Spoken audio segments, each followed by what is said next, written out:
అందరికీ నమస్తే. నేను మీ శివజ్యోతి. ఇయాల నేను ఏడున్నా అంటే మస్తు మంది అంటూ ఉంటారు, రాజకీయాలకు చదువుకున్న వాళ్ళు వస్తే రాజకీయం మారుతుంది, జనాల భవిష్యత్తు కూడా మారుతుంది అని.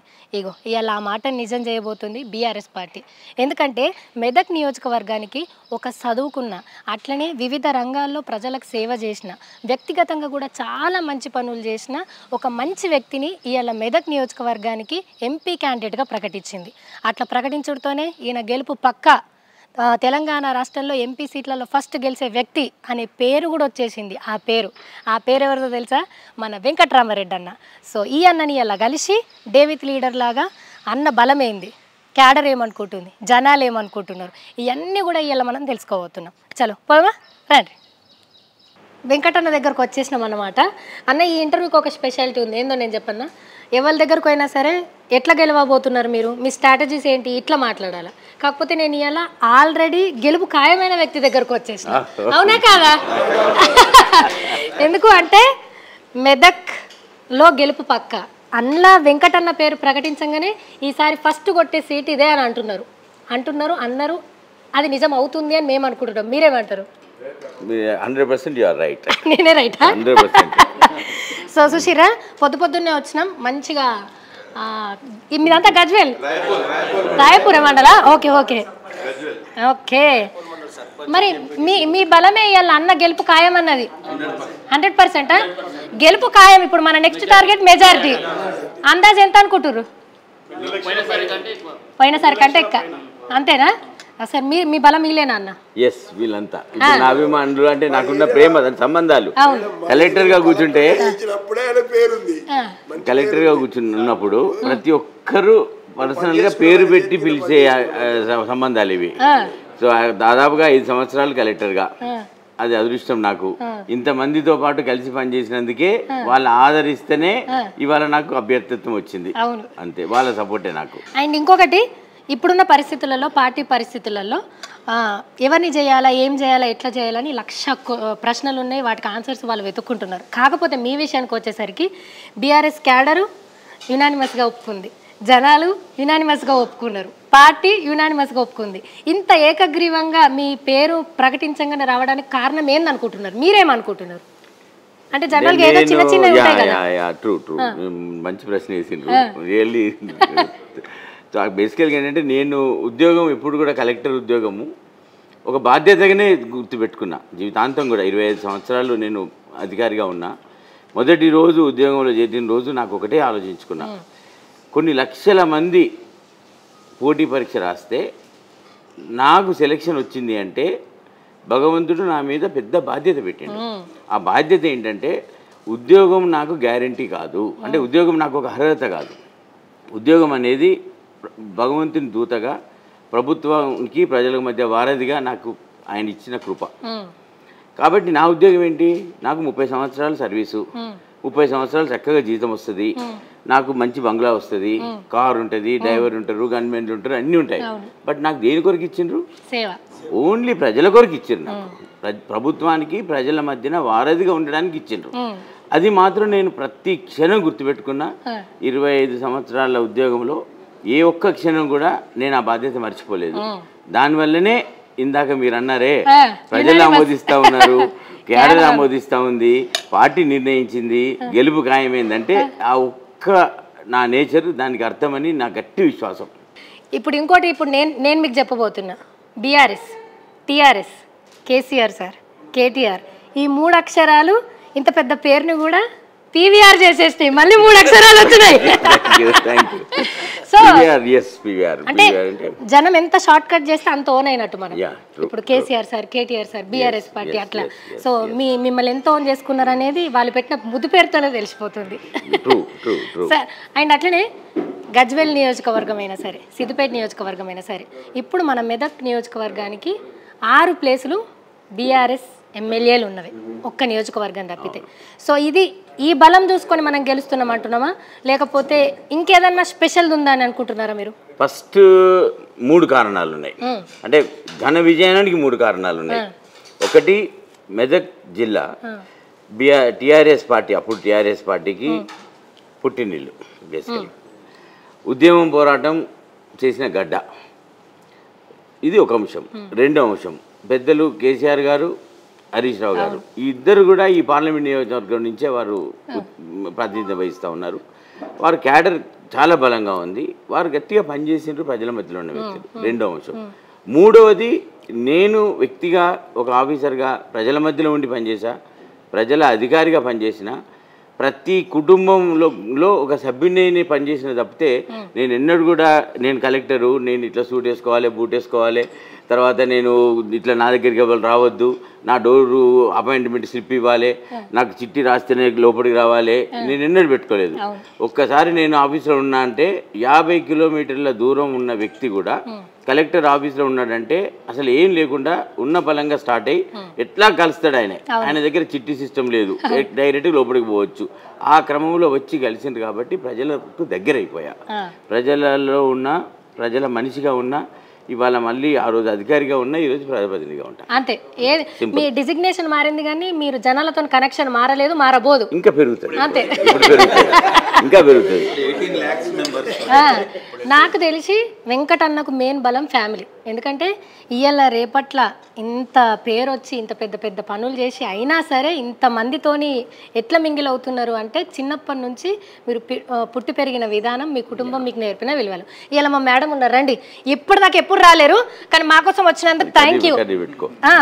మీరు పెట్టండి మేడం. ఇప్పుడు ఇట్లా మా ముందు పెడుతున్నాడా లేకపోతే ఎప్పుడన్నా అసలు మీకు టైం ఇచ్చి మంచి చెడు మాట్లాడి అవేమన్నా గుర్తులు ఉన్నాయా అసలు?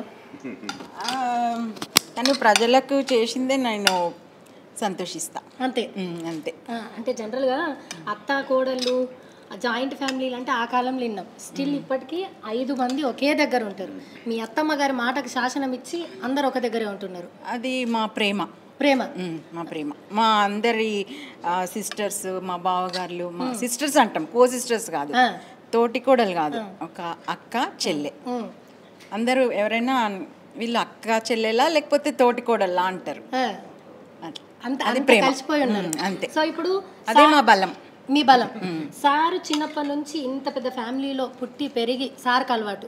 మరి మీకు ఇంత పెద్ద ఫ్యామిలీని, ఇప్పుడు ఇంత పెద్ద క్యాడర్ని, ఇంతమందిని ఓన్ చేసుకోవాలి అంటే మీకేమనిపిస్తుంది? నేను నా సార్ సంబంధం రాకముందే నాకు జాయింట్ ఫ్యామిలీ కావాలని కోరుకున్నాను. మీ విష్ దేవుడు ఫుల్ఫిల్ చేసి. సో ఇప్పుడు మీ కుటుంబం ఇంత పెద్దగా అవ్వబోతుంది, ఇంకా రెస్పాన్సిబిలిటీస్ పెరుగుతున్నాయి, ఎట్లా? అది మాకు అలవాటే. ఇప్పుడు జనరల్గా అంటే ఒక ఆడమ ఇంకొక ఆడమని ప్రశ్న అడగదు కానీ అడుగుతా. ₹1 ఏదైనా పెట్టాలంటే ఇంట్లో పెద్ద లొల్లిలు అయితే అవి తోడబుట్టిన వాళ్ళకైనా సరే నిజం మాట్లాడదాం అబ్బా. అట్లాంటిది మీరు మీ ఫ్యామిలీతో ఉన్నారు. అట్లా కాక సార్ కలెక్టర్ పని చేసుకుంటేనే ఎంతో మందిని చదివించిండు, పెళ్ళిళ్ళు చేసిండు, తెలిసిన వ్యక్తులకు ఆపదొస్తే ఆయన మొక్కులు మొక్కిండు. అది ఒక 50 అనుకోండి, 50 చేస్తే నా నోటీస్కి ఒక 2 వచ్చినాయి. నా నోటీస్కి రాకుండానే చేసిండ్రు. 48 సారే చేసిండు. సారే చేసిండు. ఎందుకంటే అది తను చెప్పినా మేము నో అన్నము, హ్యాపీగా ఉంటాం. ఇంకా ఇంకోటి వెంకటన్న గురించి చెప్పాల్సిన విషయం ఏంటంటే, కుడి చేత్తో చేస్తే ఎడమ చేతికి తెలియదు అంటారు కదా సుశీర. ఇంటోళ్ళకి కూడా తెలియలేదు అంత గోప్యంగా. అంటే ఎప్పుడు కూడా పేరు నాకు ఇట్లా మెచ్చుకోవాలన్నట్టు ఏది చేయలేరు. మీరు చెప్పండి, సారు బలం ఏంది, బలహీనత ఏంది? ఇవి చెప్పకూడదు కానీ చెప్పండి, ఏం కాదు. అంటే పర్సనల్గా చెప్పండి. అంటే ఇప్పుడు ఎమోషనల్ సార్, ఇప్పుడు అందరు ఏమంటారు, వెంకటన్నకు నోరే లేదు, గీ రాజకీయంలో ఏడా ఎత్తుకుంటాడు అన్నా అని అంటున్నారు. మీరు చెప్పండి, మీరు ఇంకొక స్ట్రాంగ్ వర్షన్ చూసుంటారుగా. సార్కి నోరు లేదంటే అది తప్పు. నాకు తెలుసు సార్కి ఎంత నోరు ఉందనేది. ఎక్కడైనా గెలుస్తారు. ఒక పని ముట్టుకున్నారు అంటే అది అయిపోయే వరకు ఫ్యామిలీని ఎవరిని చూడరు, ఇంక్లూడింగ్ నా కొడుకు, బిడ్డ. అదే తన ఘన విజయం. సో అందరు అనుకున్నట్టు ఎట్లా పడితే అట్లా మాట్లాడి గట్టిగా మాట్లాడు కాదు, పనితోని చేసే మంచి పనులతోని సార్ మాట్లాడతాడు. అదే సార్ వాయిసా? అంతే. సార్ కలెక్టర్గా రాజీనామా చేసినప్పుడు బాధపడ్డారా? ఏం బాధపడలే. మేము ప్రజాసేవ చేద్దామని మాలో ఉంది కాబట్టి నేనేం బాధపడలే. అంటే ఎంతో కొన్ని లక్షల మంది రాస్తే ఉద్యోగం వస్తుంది. సార్కి 1996 నుంచి దాదాపు 20 పైచిలుకున సంవత్సరాల నుంచి పనిచేస్తున్నారు. సడన్గా ఇంత పెద్ద ప్రపంచం, ఇంత కాంపిటీషను, ఎట్లా పడితే అట్లా మాట్లాడతారు, ఇవన్నీ ఏమనిపించలేవా? దాంట్లో కూడా సక్సెస్ అయినాం కాబట్టి నాకు ఇదేమీ పెద్ద అంటే అనిపించట్లేదు. ఓకే. సో బాధ అంటే సార్ని చూసినా కాబట్టి, ఆర్డీఓ దగ్గర నుంచి సార్ బాక్స్ కార్లో పెట్టేసి పంపించేదాన్ని, అట్లా చూసినా కాబట్టి నాకు తేడా ఏం లేదు. కాకపోతే సంతోషంగా ఉంది, ఇంకా ప్రజల్లోకి వెళ్ళి ఇంకా మంచి పనులు చేయాలని. మా ఇంట్లో కుటుంబ సభ్యులు, మా ఉమ్మడి కుటుంబం వాళ్ళ ధైర్యంతో చేస్తున్నారు. ఒక్క విషయం సార్ని మీరు అడగాలంటే ఏం అడుగుతారు అంటే బై ప్రొఫెషన్ అయ్యి ఉండొచ్చు, పర్సనల్ అన్న అయ్యి ఉండొచ్చు. వెంకటన్నని ఇప్పటిదాకా ఎవ్వరు అడగని మీరు అడగాలి అనుకుంటే మీరు జనాలకు సంబంధించిందని అడగచ్చు. అందరు జనాలు తృప్తిగా ఉండడమే నాకు కావాల్సింది. సార్ మేడం అందరు జనాలను తృప్తి చేయాలని అంటున్నారు, మీరేమంటారు? ఇంట్లో మాట ఫస్ట్ 25 సంవత్సరాలు నేను ఉద్యోగం చేశాను. నాకు ఒక పేరు ఏంటంటే ఉదయం 6:30 7ంటికి ఆర్డీఓ. అంటే ఆర్డీఓ ఉన్నప్పుడు ఏంటంటే పెద్ద తిరగడం బాగా ఉండాలి ఫీల్డ్లో. తను ఉదయం 6:30 7ంటికి చిత్తూరు ఆర్డీఓ, మచిలీపట్నంలో బందర్ ఆర్డీఓ ఉన్నప్పుడు ఉదయం 6:30 7ంటికి నాకు లంచ్ బాక్స్ ఒకటి, బ్రేక్ఫాస్ట్ బాక్స్, న్యూస్ పేపర్లు తను ఉదయం 6:30కి కార్లో పెట్టేస్తుంది. నేను 6:30 7ంటికి న్యూస్ పేపర్లు చదువుకుంటూ వెళ్ళి దారిలో ఇక్కడ 8ంటికి బ్రేక్ఫాస్ట్ చేసేది. ఇంకొక మండలిలోకి వెళ్ళి మళ్ళీ నా టిఫిన్ ఓపెన్ చేసుకొని లంచ్ చేసేది. సాయంత్రం 8ంటికి వచ్చి ఇంట్లో డిన్నర్ చేసేది. సో ఆమెకి ఏంటంటే ఆమె ఆ రోజు నుంచి 25 సంవత్సరాల నుంచి కూడా లంచ్ బ్రేక్ఫాస్ట్ 2 కలిపి ఒకటేసారి నా కారులో పెట్టడమే ఆమె నాకు జీవితం ఇచ్చింది, రాజకీయ జీవితం అంతే. ఇంకా సో ఆమె ఏంటంటే ఆమె సపోర్టు ఎన్నడూ కూడా ఫోన్ చేసి బిజీ ఉన్నారా అని ఫస్ట్ అడిగి మాట్లాడుతుంది. ఎందుకు మాట్లాడతలేవు, నా కాల్ లేపుతలేవు అన్నదు. బిజీ ఉన్నారా ప్రోటోకాల్ మీ దగ్గర కూడా అట్లనే కాదు. అంటే తనకేంటంటే డిస్టర్బ్ చేయొద్దు, తను ఒక మంచి ఉద్దేశంతో పనిచేస్తాడు. ఏం చేసినా కూడా మంచి ఆలోచనతో చేస్తాడు. తను తప్పు చేయడు ఎప్పుడు. ఆయన ఎప్పుడు ఎవరికైనా పని చేసిందంటే తను ఉద్యోగ బాధ్యత చేస్తాడు అనేది తన గట్టి నమ్మకం బేసికల్గా. మీరేమన్నా చెప్పాలనుకుంటున్నారా మేడంకి? ఇన్ని రోజులల్లో థ్యాంక్స్ చెప్పేసిరు, అట్లా కాకుండా ఏదన్నా మా ద్వారా మేడంకి చెప్పాలనుకుంటే ప్లీజ్. మేడంకి అంటే ఇంకా కొద్దిగా నన్ను భరించాలి మరి. సో ఇన్ని రోజులు అధికారిగా చూసింది, ప్రజా జీవితంలో ప్రజాక్షేత్రంలో ఏదైతే నాకు ఇవాళ బీఆర్ఎస్ పార్టీ అవకాశం ఇచ్చి ఎన్నికల తర్వాత నా క్యాడరు, నాకున్న మా బీఆర్ఎస్ పార్టీ కార్యకర్తలు, మెదక్ పార్లమెంట్ నియోజకవర్గ ప్రజలు తప్పకుండా ఆశీర్వదిస్తున్నారు. విజయం ఖాయమైంది. బట్ ఇంకా మెజారిటీ వస్తే నాకు చాలా తృప్తి. బేసికల్గా ఏంటంటే ఎంత మెజారిటీ వస్తే మనకు అంత సంతోషం ఉంటుంది. నా మీద నా బాధ్యత కూడా అంత పెరుగుతుంది. సో నేను ఒక క్లియర్గా ఒక మంచి ఆలోచనతో ఇవాళ ప్రత్యక్ష రాజకీయాలకు వస్తున్నా. నా నేపథ్యం ఏంటంటే నేను ఒక ఆఫీసర్గా ఉన్నాను. ఇవాళ ప్రత్యక్ష రాజకీయాలకు వస్తానప్పుడు నా బాధ్యత అధికారి కన్నా ఎక్కువ పెరిగింది. కలెక్టర్గా నన్ను ఇవాళ జిల్లా ప్రజలు చూశారు. కలెక్టర్గా నేనేంటి అనేది నా ప్రజలకు తెలుసు. ఖచ్చితంగా నేను ఇంకా వాళ్ళ మధ్యలో ఉండి వాళ్ళ సేవలో ఉంటాననేది నమ్మకంలో ఉన్నప్పుడు నేను నా ఫ్యామిలీని కోరేది ఏంటంటే నాకు కూడా ఇంకా కొద్దిగా పేషెన్స్గా మీరు నన్ను భరించండి. ప్రజల కొరకు పనిచేస్తూ ఉన్నా, మంచి ఉదయంతో చేస్తూ ఉన్నా, కాబట్టి నాకు కూడా కొంత ఎక్కువ సమయం అని చెప్పి కోరుతా ఉన్నా నా వైఫ్ని. సో ఇన్ని రోజులు ఉన్నా సార్, ఇక ముందు కూడా ఖచ్చితంగా మేడం మీ వెనకాల ఉంటుందని అందరం అనుకుంటున్నాం. థ్యాంక్స్ చెప్పండి మేడంకి. Thank you. సో ఎందుకంటే ఢిల్లీకి రాజైనా ఇంట్లో మాత్రం ఫాదర్, హస్బెండ్, కొడుకు ఈ పాత్రలు మనం పోషించాల్సింది. ఇవి చేయకపోతే మనకు ప్రశాంతత ఉండదు. ఓకే.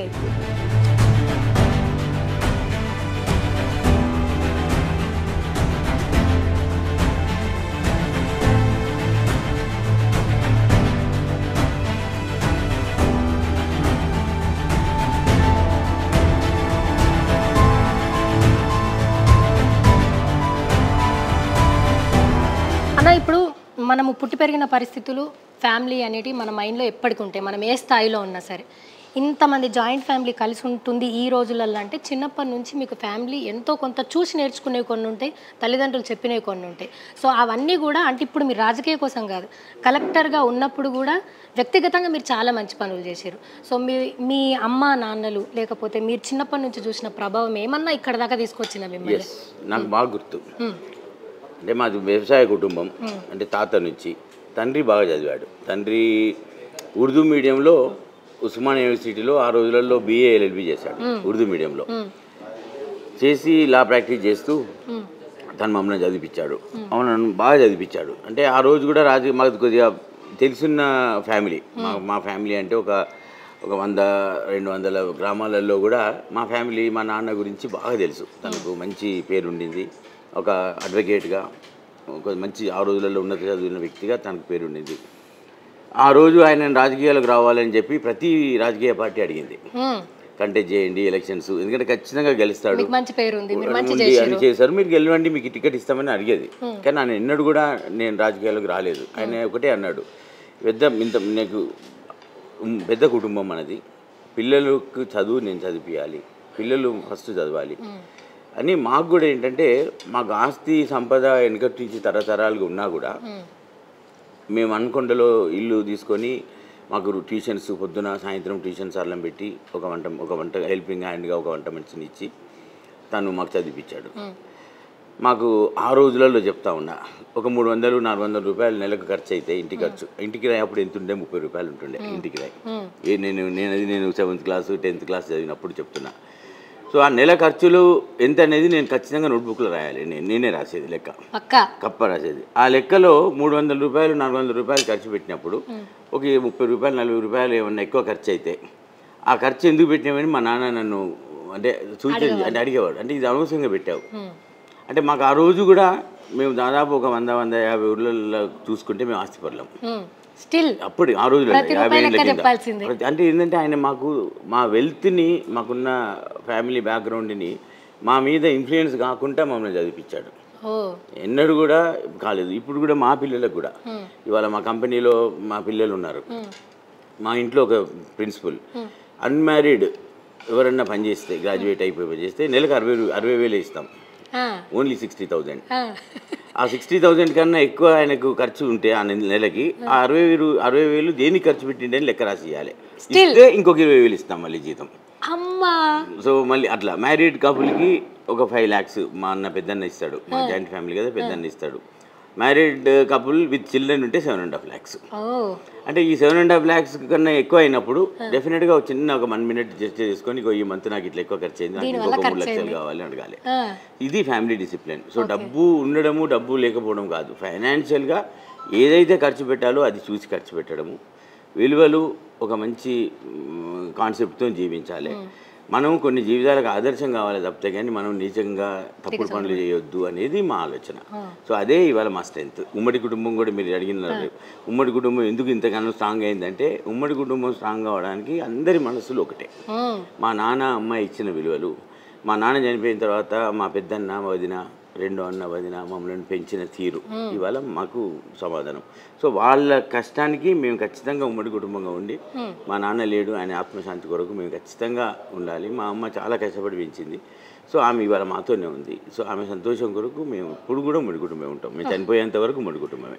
ఓకే. సో మీరు తల్లిదండ్రుల నుంచి వచ్చిన కూడా ప్రామిస్ చేసిండు. మా అత్తమ్మ 70th బర్త్డే తెలియకుండా సర్ప్రైజ్గా చేసినప్పుడు ఒకటి ఏంటంటే పిల్లలందరూ కలిసి మా అత్తమ్మకి ఒక ప్రామిస్ చేసిండు ఏంటంటే, నాని మీరు ఇప్పుడు కాదు మేము ఉండేది, ఫ్యూచర్లో కూడా మేము అందరం కలిసి ఉంటాము అని ఆ రోజు ప్రామిస్ చేసిండ్రు మా పిల్లలందరూ. బర్త్డే గిఫ్ట్ తెలియకుండా సర్ప్రైజ్. అదంతా మా అత్తమ్మ కష్టం అంతా వాళ్ళు నేర్పించింది. సో ఎవరైనా సరే మీకు తరతరాలుగా వచ్చిన ఆస్తిని అవన్నీ కాకుండా గుణాన్ని విలువల్ని మీ పిల్లలకు కూడా ఫార్వర్డ్ చేస్తారు. అదే చేస్తాం. మాకు ఆస్తి సంపద కన్నా ఎక్కువ వాళ్ళ వెల్బీయింగ్, వాళ్ళ బ్రాటప్, వాళ్ళ ఏ తప్పు కూడా చేయవద్దు, అంతే సింపుల్. తప్పుడు ఆస్తి వద్దు, తప్పు మార్గాలు వద్దు, మంచి మార్గాలలో కష్టపడదాం. 10 గంటలు కాదు 20 గంటలు కష్టపడి సంపాదించుకుందాం. అంతే. తప్పుడు మార్గాలు అస్సలే లేదు, చేయాల్సిన పని లేదు. ఓకే. సో ఇప్పుడు అన్న కొంచెం వెళ్ళి వాళ్ళందరితో మాట్లాడొస్తారు. ఆ లోపు మనం బ్రేక్ఫాస్ట్ చేసి మళ్ళీ అన్నం.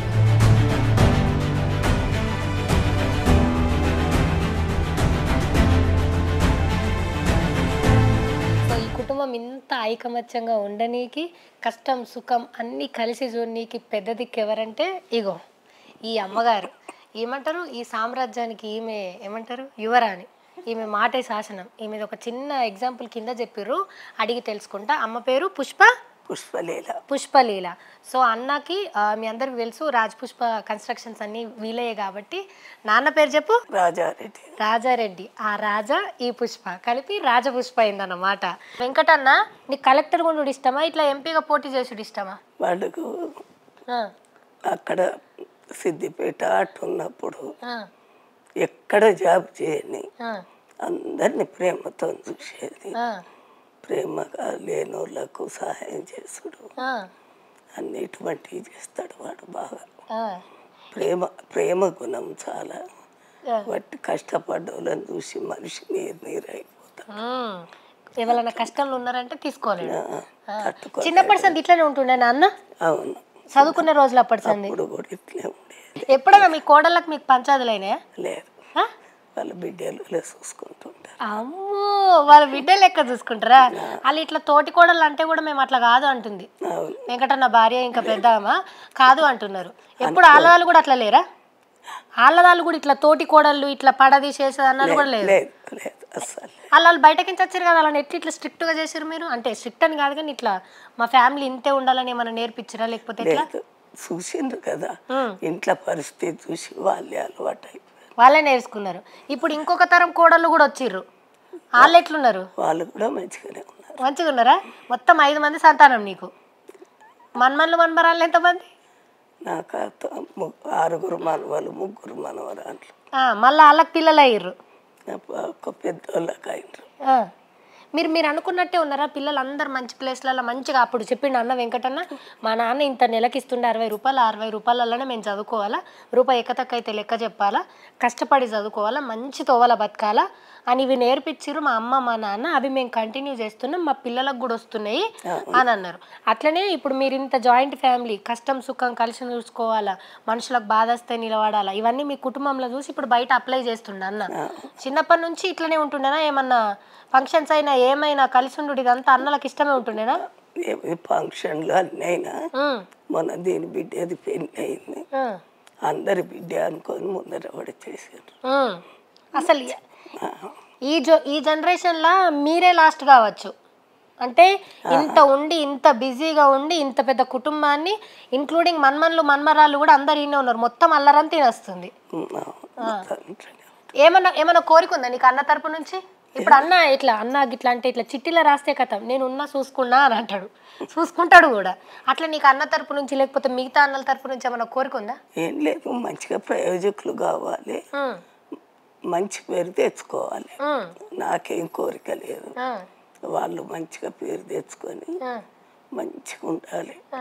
జనముల ఇట్లా పీపాలనోళ్ళు గిట్లా ఇది అనేది రావద్దు.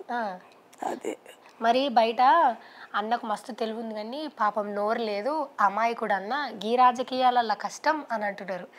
భార్యకి తెలుసు, అమ్మకి తెలుసు ఎంత పవర్ వాళ్ళని చెప్పి. నువ్వు చెప్పు, అన్న అమాయకుడా?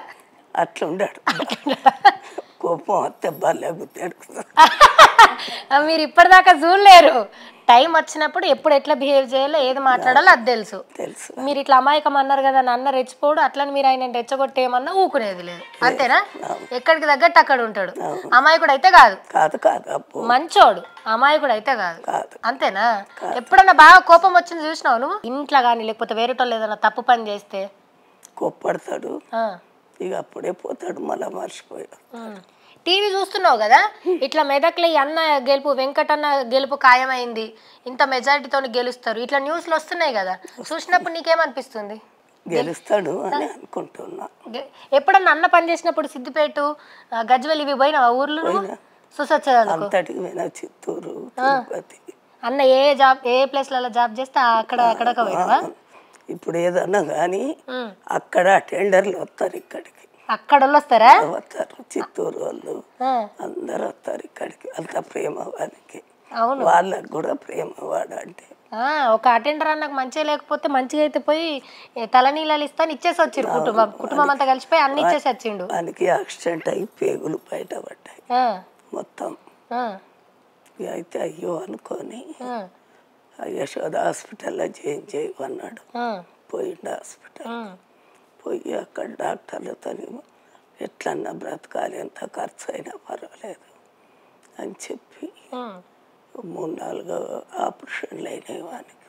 చూపించారు, చూపెట్టి బిల్లు కట్టిండు.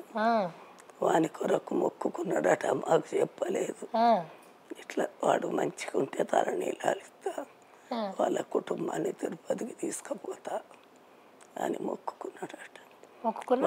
తలనీళ్ళు ఇచ్చి తిరుపతిన మళ్ళా రూమ్కి వచ్చేదాకా కూడా తెలియదు మాకు. మీరు దర్శనం అనుకొని పోయిర్రా? మనవరాలు పెళ్ళి అయినాక పోయినామని. మీరు అట్లనే పోతున్నారు కాబట్టి పెళ్ళైన కొత్త జంటను కూడా తోలుకొని పోయారు. కట్ చేసుకొని సీన్ చూస్తే అన్న ఇంటికెళ్ళి ఇచ్చేసి వచ్చిండు. ఇప్పుడు ఎవరైనా సరే రూపాయి దాచిపెట్టుకోవాలా, ఎందుకు ఎంత చేసిన జనాలు మనల్ని గుర్తుంచుకోరు, మన మన పిల్లలు ఇట్లా అని చెప్తారు ఎవరైనా సరే. మీరు ఎప్పుడు చెప్పలేరు అట్లా? చెప్పలేదు. ఎప్పుడు మనకు ఏ స్థాయిలో ఉన్నా గర్వం పనికిరాదు అని చెప్తా. తండ్రి కూడా అట్లే చెప్పేది. నా రెండో కొడుకు కలెక్టర్, అది సిటీఓగా తెనాలనే చేసిండు.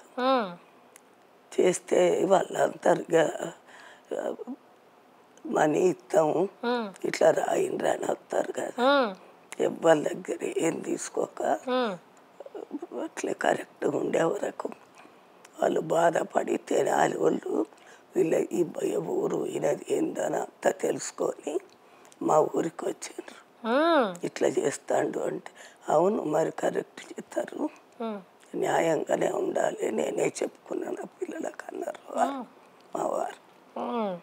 అందరు మీరు చిన్నప్పటి నుంచి నేర్పించినవన్నీ నేర్చుకొని మీరు అట్లా పెంచారు కాబట్టి ఇలా సమాజంలో ఒక నియోజకవర్గానికి ఎంత హెల్ప్ఫుల్ అవుతుంది అదంతా. మన ఇప్పుడు మన వీడియో మెదక్లు ఉన్న వాళ్ళందరూ చూస్తున్నారు. నువ్వు వాళ్ళకి చెప్పాలంటే ఏం చెప్తావు? ఇట్లా నా కొడుకు ఎలక్షన్లలో ఉంటున్నాడు, గెలిపిస్తారా, ఏం చేస్తారని ఒక మాటలో చెప్పాలంటే, లేకపోతే అడగాలంటే ఏం అడుగుతావు? అడుగు. అందరు కష్టపడి తప్పక గెలిపిండ్రి నా కొడుకును. అవ్వో, మీ అందరికి తెలుసు ఎటువంటి వాడు అనేది, కాబట్టి అందరికి సహాయం చేస్తాడు. పార్లమెంట్లో కూడా మంచిగా మాట్లాడి మీకు వచ్చేటి తెస్తారు అని చెప్తారు. అమ్మా బాబాయ్ ఎంత మంచిగా చెప్పండి. థ్యాంక్స్ అమ్మా, మమ్మల్ని బ్లెస్ చేయండి సరేనా? మంచిది మంచిది, థ్యాంక్ యూ అమ్మయ్య. మంచిది. ఇక్కడ ఈమెవరు? నాలుగో కోడలు. 5 మంది కోడళ్ళ? ఈమె 4. చిన్న ఆమె డాక్టర్ హాస్పిటల్కి పోయిందా? నీకే కోడలు అంటే ఇష్టం? అందరు ఇష్టమే. పోనీ మన్మన్లు మన్మరాళ్ళు ఎవరు ఇష్టం? అందరు ఇష్టం. అయ్యో అమ్మ అనిపించుకుంటుంది. గింత ఇష్టం ఉంటుంది కదా. ఏదన్నా అప్పుడే కోప్పడతారు కదా వాళ్ళు, అంతే తెలుసుకోవాలి. ఇచ్చేటి మాత్రం ఎవరిదాళ్ళకి ఎప్పటిదప్పుడు ఇచ్చేసి ప్రేమ మాత్రం అందరికి. అమ్మో, కూతుర్లు లేరన్న లోటు తీరిపోయిందా మరి? తీరిపోయి చూసినా, కూతురు ఉంటే ఒక్కళ్ళు ఇద్దరు ఉంటుండే, ఇప్పుడు నీకు 5 కోడళ్ళే కూతుర్లు అయ్యారు కదా. రాము ఆల్ ద బెస్ట్. సో అన్న అయిపోయిందా మీ పనులన్నీ? ఇప్పుడు ఒక 15-20 నిమిషాలు మనం చాలా సీరియస్ క్వశ్చన్స్ అని కాదు, మీరు వివరణ, మీరు నమ్మకాన్ని ఇచ్చే ప్రశ్నలే నేను అడుగుతా. నేను ఫస్ట్ ఇంట్రో చెప్పినప్పుడు కూడా చదువుకున్నోళ్ళు రాజకీయంలోకి వస్తే బాగుంటుంది అని చాలామంది కోరుకుంటారు. కానీ నా చదువుకున్నోని రాజకీయంలో బతకనియరు అని రాజకీయ నాయకులు అంటారు. రాజకీయానికి చదువుతో నేను సంబంధం, వారసత్వం ఉండాలా, అట్లా ఇట్లా అంటారు. మీ ఒపీనియన్ ఏంది? రాజకీయము చదువు అనేది బేసికల్గా రాజకీయాలు అనేది దాని శైలి, వ్యవహార శైలి అని అన్నదో లాస్ట్ 10-15 ఇయర్స్లో చాలా చేంజెస్ వచ్చినాయి, అంటే అనూన్య మార్పులు వచ్చినాయి.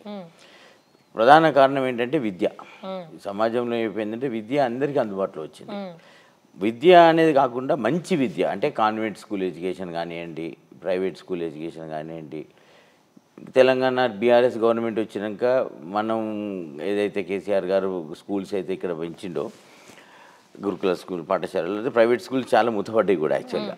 సో ఎడ్యుకేషన్ ఎప్పుడైతే ప్రజలకు వచ్చిందో, ప్రజలు కోరుకునేది ఏంటంటే ఒక విద్యావేత్త, రాజకీయ నాయకుడు, ప్రజాప్రతినిధి కావాలి. ప్రజలకు సమస్యలను కరెక్ట్గా అర్థం చేసుకొని చట్టసభలలో చదువుకున్న వాళ్ళు, అంటే మంచి ఎడ్యుకేషన్ ఉన్న వాళ్ళు వచ్చినట్టయితే ప్రజల సమస్యలకు సరైన చట్టాలు తీసుకొస్తారు.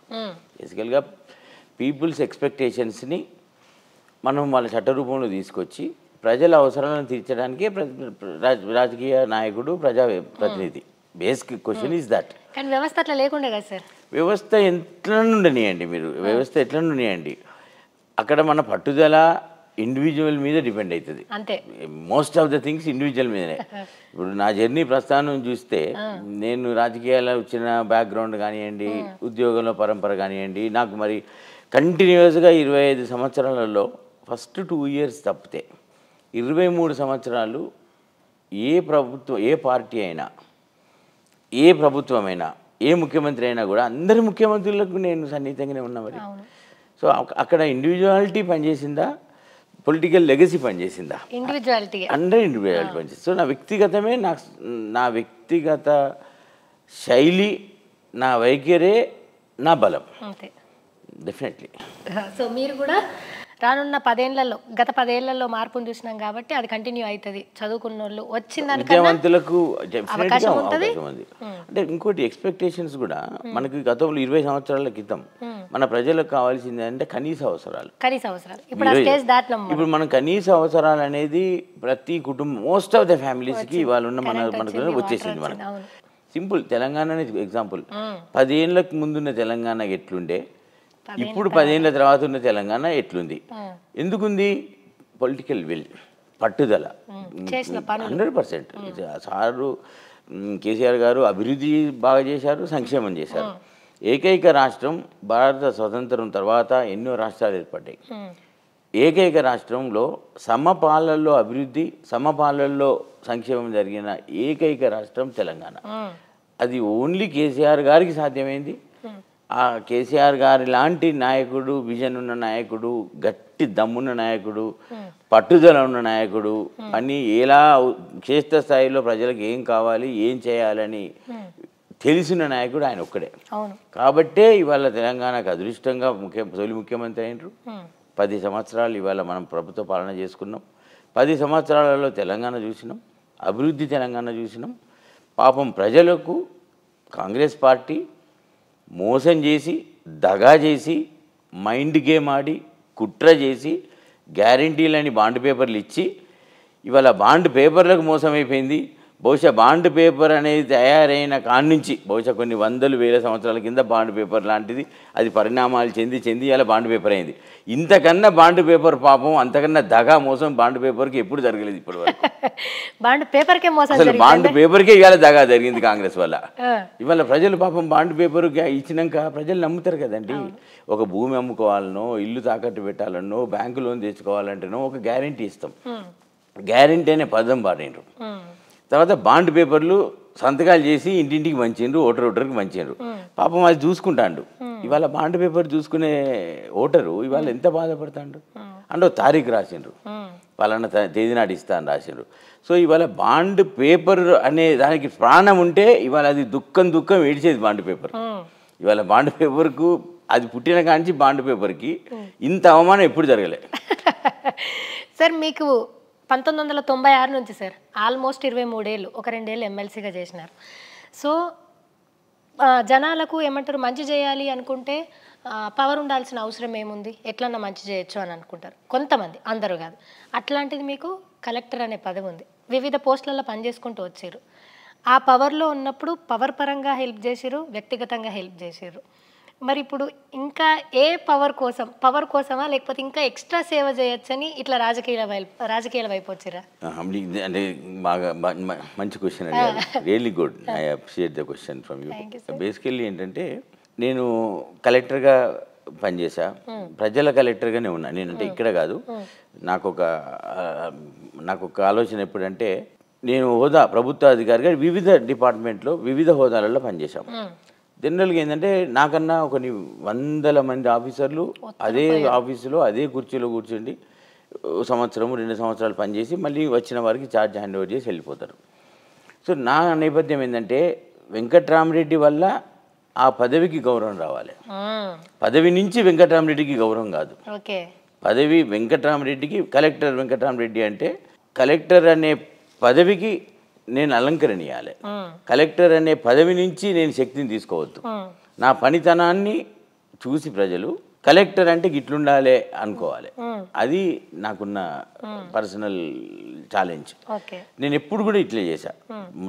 మొదటి రోజు ఉద్యోగం నుంచి 25 సంవత్సరాలు ఏ డిపార్ట్మెంట్లో ఎక్కడ పనిచేసినా కూడా ఫలానా వెంకట్రామరెడ్డి ఆ టైంలో బాగా ఉండింది, కరెక్ట్గా పనులు అయినాయి అంటారు తప్పితే దాని అర్థం ఏంటంటే నేను కుర్చీ నుంచి నేను స్ట్రెంత్ తీసుకోలేదు. నా శక్తి వంచన లేకుండా పనిచేసి కుర్చీని ఇంకా హోదా పెంచా. సో నేను ట్రాన్స్ఫర్ అయిపోతే నా తర్వాత వచ్చే అధికారులు పలానా పోస్టులో మళ్ళీ ఇంకెవరైనా రావాలంటే 2-3 సార్లు ఆలోచించుకునేది. అబ్బా వెంకట్రామరెడ్డి నేను సక్సీడ్ అయితే, ఆయన తర్వాత నేను ఛార్జ్ తీసుకుంటే ఆయనంత అగ్రెసివ్గా తిరగలేను, ఆయనంత నేను ప్రజలలో ఉండలేను, కష్టపడలేను, ఇంత టైం పెట్టానని చాలామంది నాకు ఫోన్ చేసేది, సార్ మీరు నీ దగ్గర ఛార్జ్ తీసుకుంటున్నా, నీలాగా చేయను కావచ్చు అంటే నేను ధైర్యం ఇచ్చేది, వాళ్ళకు ధైర్యం ఇచ్చేది.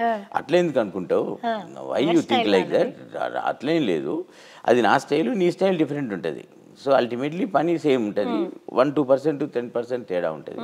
దాని కొరకు నర్వస్ కావాల్సిన అవసరం లేదని చెప్పి నేను వాళ్ళని కొంత సంజాయించేది. సో ఎక్కడైనా కూడా నాది కుర్చీకి నేను స్ట్రెంత్ అయ్యాక తప్పితే కుర్చీ నుంచి నేను స్ట్రెంత్ తీసుకోవాలి. సో మీరు ఒక పబ్లిక్ సిస్టమ్ నుంచి పాలిటిక్స్లోకి వచ్చారు, వేరియేషన్ ఏమన్నా ఉందా సార్? వెంకట్రామిరెడ్డికి ఏమన్నా తేడా ఉందా? అంటే నేను ఎప్పుడు వెంకటరామరెడ్డి అంతే, బై పర్సన్ అంతే, సాదా సింపుల్. అండ్ మీకు ఇంకొక కామన్ పాయింట్ ఏంది, మీరు చెప్పకనే ముందు నేనే చెప్తున్నా, అక్కడైనా మీరు జనాలతో నుండి జనాలకు చేయాల్సింది, ఇక్కడైనా మీరు జనాలతో నుండి జనాలకు చేయాల్సింది. ఇన్ పర్సన్ మీరేం తేడా చూస్తున్నారు? నేను ఎంపీగా ప్రత్యక్ష రాజకీయాలకు ఇలా ఎన్నికల బరిలో ఉన్నప్పుడు ప్రజలకు నేనేం చెప్పాలి, కలెక్టర్గా అంటేనేమో నేనేంటి ప్రభుత్వానికి ప్రజల మధ్యన వారధిగా ఉండి ప్రభుత్వం ఏ పనులు చేయమంటే అది చాలా నిజాయితీగా మంచి శ్రద్ధతో చేశాం. ఎంపీ వచ్చేటప్పటికి నేను చట్టసభలలో ప్రజల కోరికలు నేను పార్టీలో ప్రవేశపెట్టి పార్టీ ఆమోదం తీసుకొని చట్టసభలో అవి చట్టాల రూపంగా తెచ్చి ప్రజల కోరికలు ప్రజల అవసరాలు తీర్చడానికి నా బాధ్యత. That is my responsibility as MP. దీనికి నేను ఖచ్చితంగా పనిచేయాలి. అందులో నాకు అనుభవం చాలా ఉంది, ఫీల్డ్ లెవెల్లో పనిచేశాను కాబట్టి ఒక ఆఫీసర్గా చట్టసభలలో చట్టాలు చేసుకున్న తర్వాత అవి ప్రోగ్రామ్స్ కింద అమలైనప్పుడు వాటిని ఇంప్లిమెంటేషన్ చేసే బాధ్యతలో నేను ఇన్ని రోజులు ఉన్నా. ఇంప్లిమెంటేషన్ చేస్తున్నప్పుడు నా అనుభవంలో ఎన్నో నాకు ప్రశ్నలు వచ్చాయి. ఏంటి ఈ పాలసీ ఇంకా ఈ విధంగా చేస్తే బాగుండు, ఇది కొద్దిగా తొందరపడి చేసిన పాలసీ, ఈ పాలసీలో ఈ ప్రోగ్రాంలో ఈ మార్పులు బాగుంటుండే, మరి ఆ మార్పులు చేయాలంటే మళ్ళీ ఈ పాలసీ చట్టసభలోకి తీసుకెళ్ళాలి, చట్టసభలో దీని అనుమతి కావాలి, ఆమోదం కావాలి, కాబట్టి ఇది ఇంకా బాగా చేస్తే బాగుండు అనేది నాకు కొన్ని ఆలోచనలు తట్టేది.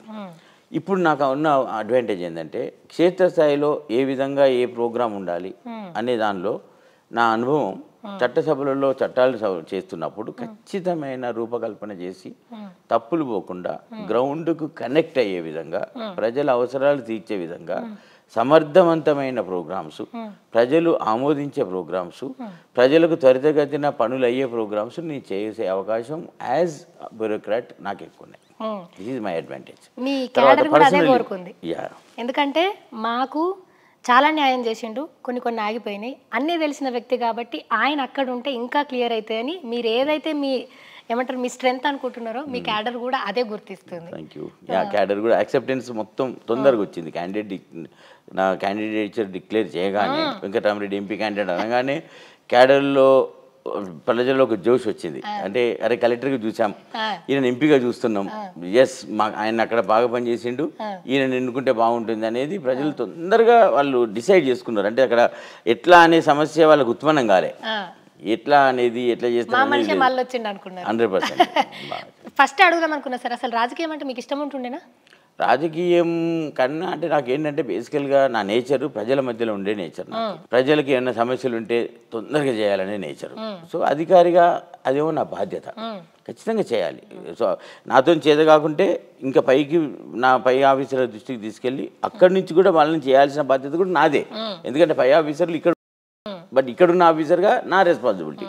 ఇప్పుడు నాకు ఆ ప్రజలలో ఉండే క్రమం లోపల బాగా ఇన్వాల్వ్ అయ్యేట్లో ప్రజాప్రతినిధిగా కూడా నాకు డెఫినెట్గా ఇవాళ నేను సక్సెస్ అవుతా, నా బాధ్యత పెరిగింది అనే భావిస్తున్నా తప్పితే నేను ఇదేదో లగ్జరీగా నాకు ఒక గౌరవప్రదంగా ఉంటుంది అనేది నా మనసు కాదు. ఆఫీసర్గా కూడా చాలా నేను నా ఛాంబర్కి వచ్చేటప్పటికి కలెక్టర్గా ఉండడం ఇంకేమన్నప్పుడు అరే కలెక్టర్ దగ్గర పోతున్నా వచ్చేది. పోయేటప్పుడు ఒక నిండైన హృదయంతో, ఒక మంచి నవ్వుతో, సంతోషంగా అరే కలెక్టర్ చాలా సింపుల్గా ఉన్నాడు, చాలా బాగా మాట్లాడాడు, అసలు వాళ్ళలో అది నా కుటుంబ సభ్యులాగా మాట్లాడాడు, 10 ఏళ్ళ పరిచయం ఉన్నట్టుగా మాట్లాడాడు, తప్పకుండా పనిచేస్తాడు అని విశ్వాసంతో నమ్మకంతో వాళ్ళు బయటికి పోయేది. సో ప్రజాప్రతినిధిగా నాకు ఇంకా ప్రజల మధ్యలో ఉండే అవకాశం వచ్చింది కాబట్టి డెఫినెట్గా అందరూ నాకు సహకరిస్తారు, వాళ్ళు నన్ను ఆశీర్వదిస్తారు. వాళ్ళ సహకారము ఆశీర్వచనం మన ఆశీర్వాదాలు ఏవైతే వాళ్ళ యాక్సెప్టెన్స్ ఉందో డెఫినెట్గా నా బాధ్యత పెంచుతుంది, వాళ్ళ సేవలో నిమగ్నమై ఉంటా 100%. సో అందుకొరకనే నేను మోర్ దెన్ అన్ ఎంపీ నాకు ఒకటే కోరిక, నాకు కలెక్టర్గా మంచి పేరు ఉంది, అధికారిగా 25 సంవత్సరాలు ఏ పోస్ట్ చేసినా కూడా ఆ ఏరియాలో నాకు మంచి పేరు వచ్చింది. మీ మార్క్ చూపించారు. మా మార్క్ చూపించాను. ఆఫీసర్ అంటే గిట్లుండాలి అనేది 15 ఏళ్ళ తర్వాత కూడా గుర్తు చేసుకుంటారు.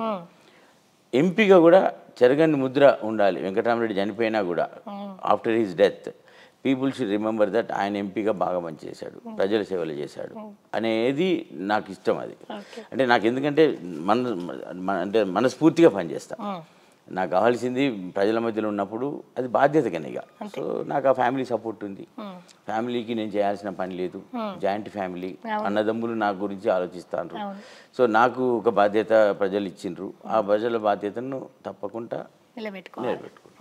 ఇంతకుముందు మీరు అన్నట్టు దేశంలో ఎన్నో రాష్ట్రాలు ఉన్నా సరే తెలంగాణ నంబర్ 1 ప్లేస్లో ఉంది.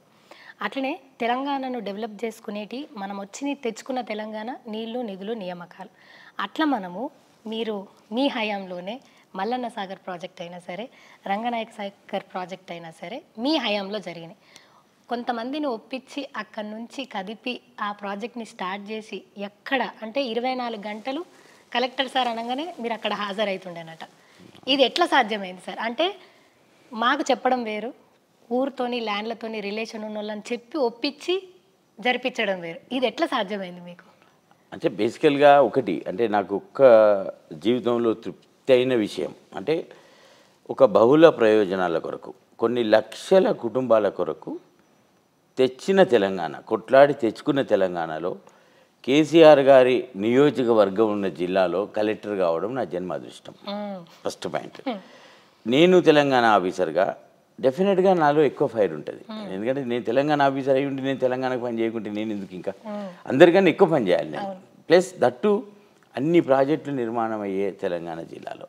నెక్స్ట్ పాయింట్, సీఎం గారు కేసీఆర్ గారు, మాజీ ముఖ్యమంత్రి గారు, జిల్లా మంత్రి హరీష్ రావు గారు వారు కూడా కష్టపడతారు. సో వారు ఇద్దరు కూడా సిద్దిపేట జిల్లాలో వాళ్ళ ఎమ్మెల్యేలు బేసికల్గా ఫస్ట్, తర్వాత మంత్రులు, తర్వాత ముఖ్యమంత్రి గారు.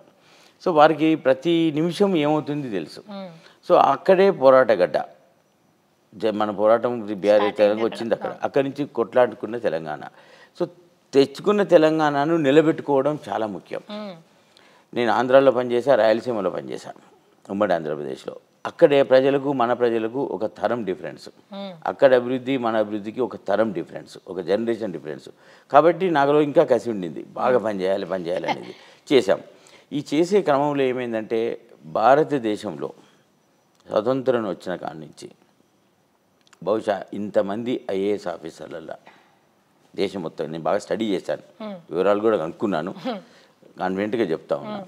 ఇంతమంది చేసినప్పుడు ఇన్ని ప్రాజెక్టుల నిర్మాణం మొదటి రోజు నుంచి అంటే ప్రాజెక్టు భూసేకరణ చేయడానికి ఇరిగేషన్ డిపార్ట్మెంటు ఒక రిక్విజేషన్ అని ఇస్తుంది. అంటే మేము ఈ సేకరిస్తున్నాం, ఈ వివరాలు మాకు ఇక్కడ రిజర్వాయర్ కడుతున్నాం, ఇంత భూమి కావాలి, మీరు దీన్ని అక్వైర్ చేయండి, భూసేకరణ చేసి మళ్ళీ మాకు అప్పగించండి.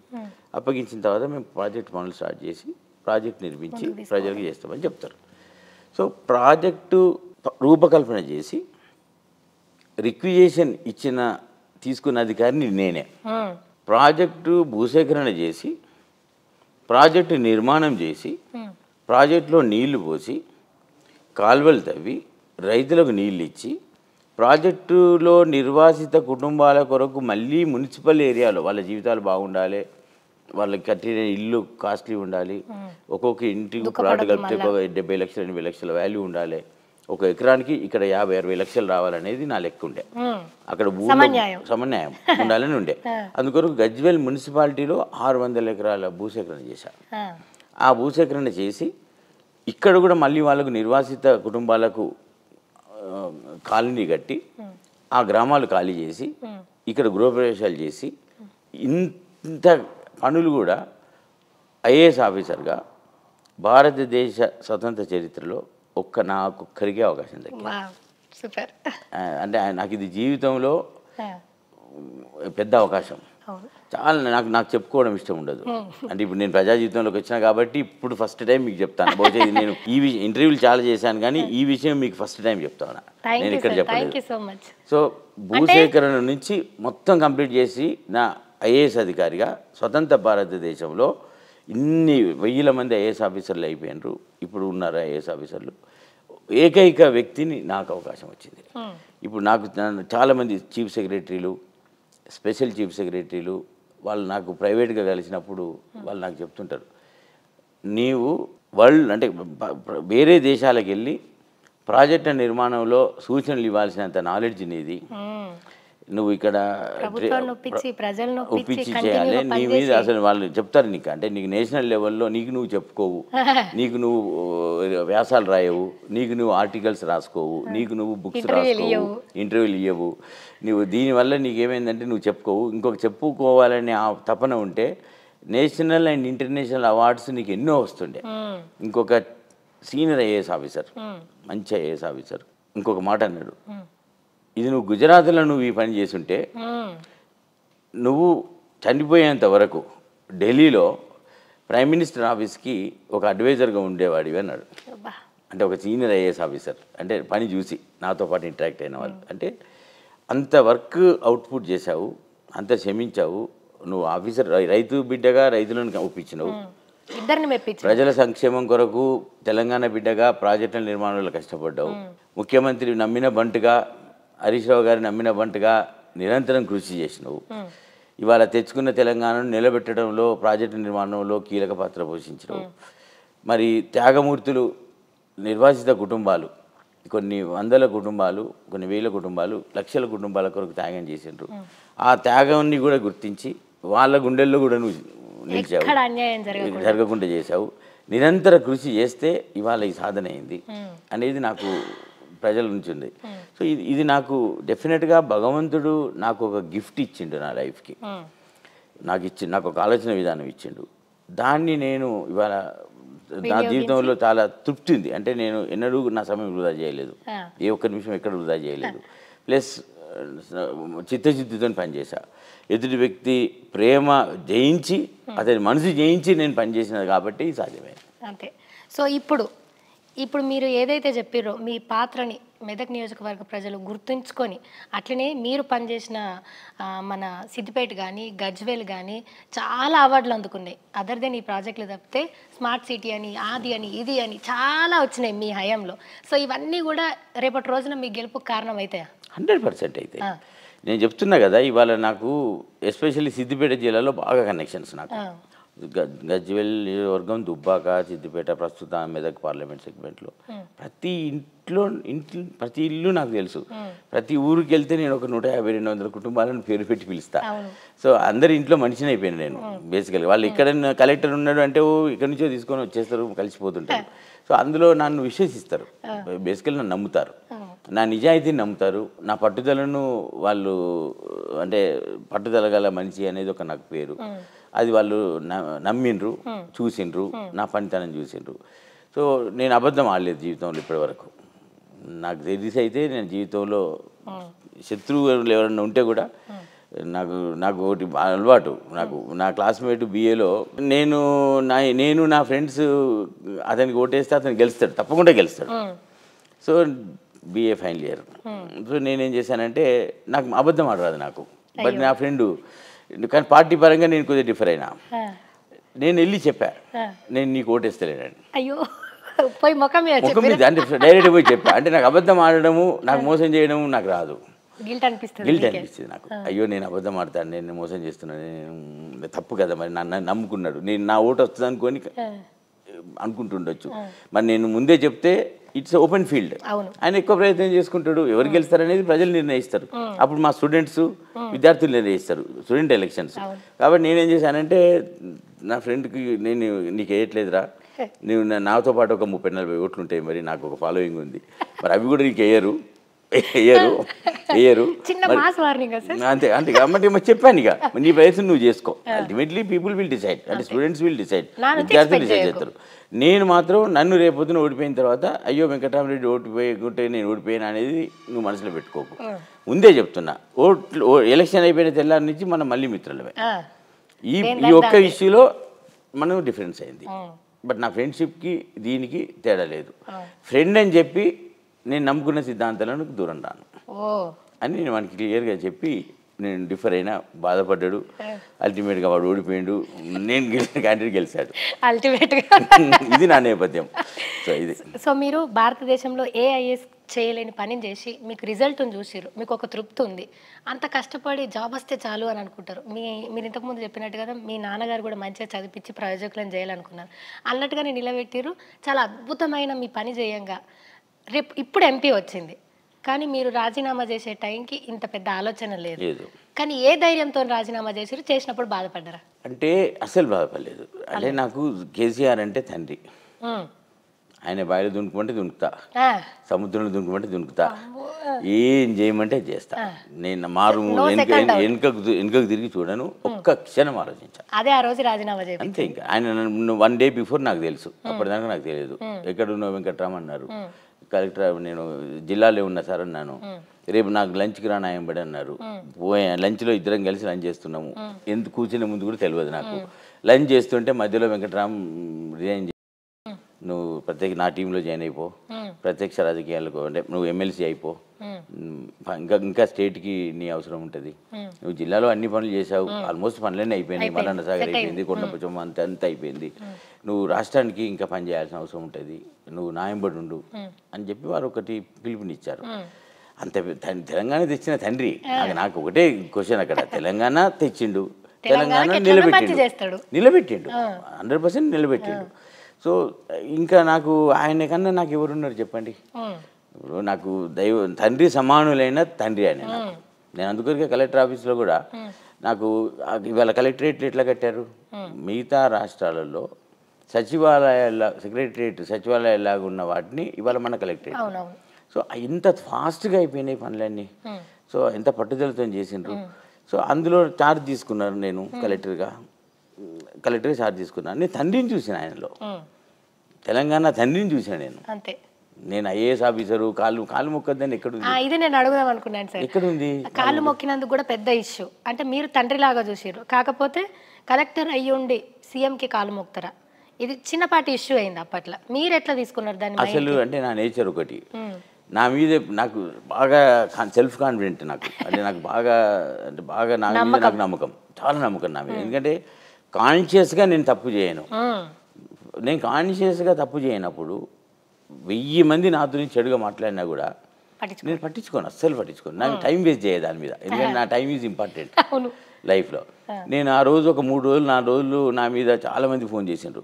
అరే టీవీలో డిబేట్ అవుతుంది, టీవీలో డిబేట్ అవుతుంది, టీవీ ఫైల్ అవుతుంది, ఇక్కడ డిబేట్లు అవుతున్నాయి, పేపర్లో రాస్తున్నారు, సోషల్ మీడియా చేస్తుంది. అంటే నేను 5 రోజులు టీవీలు చూడలేదు, పేపర్లు చదవలేదు.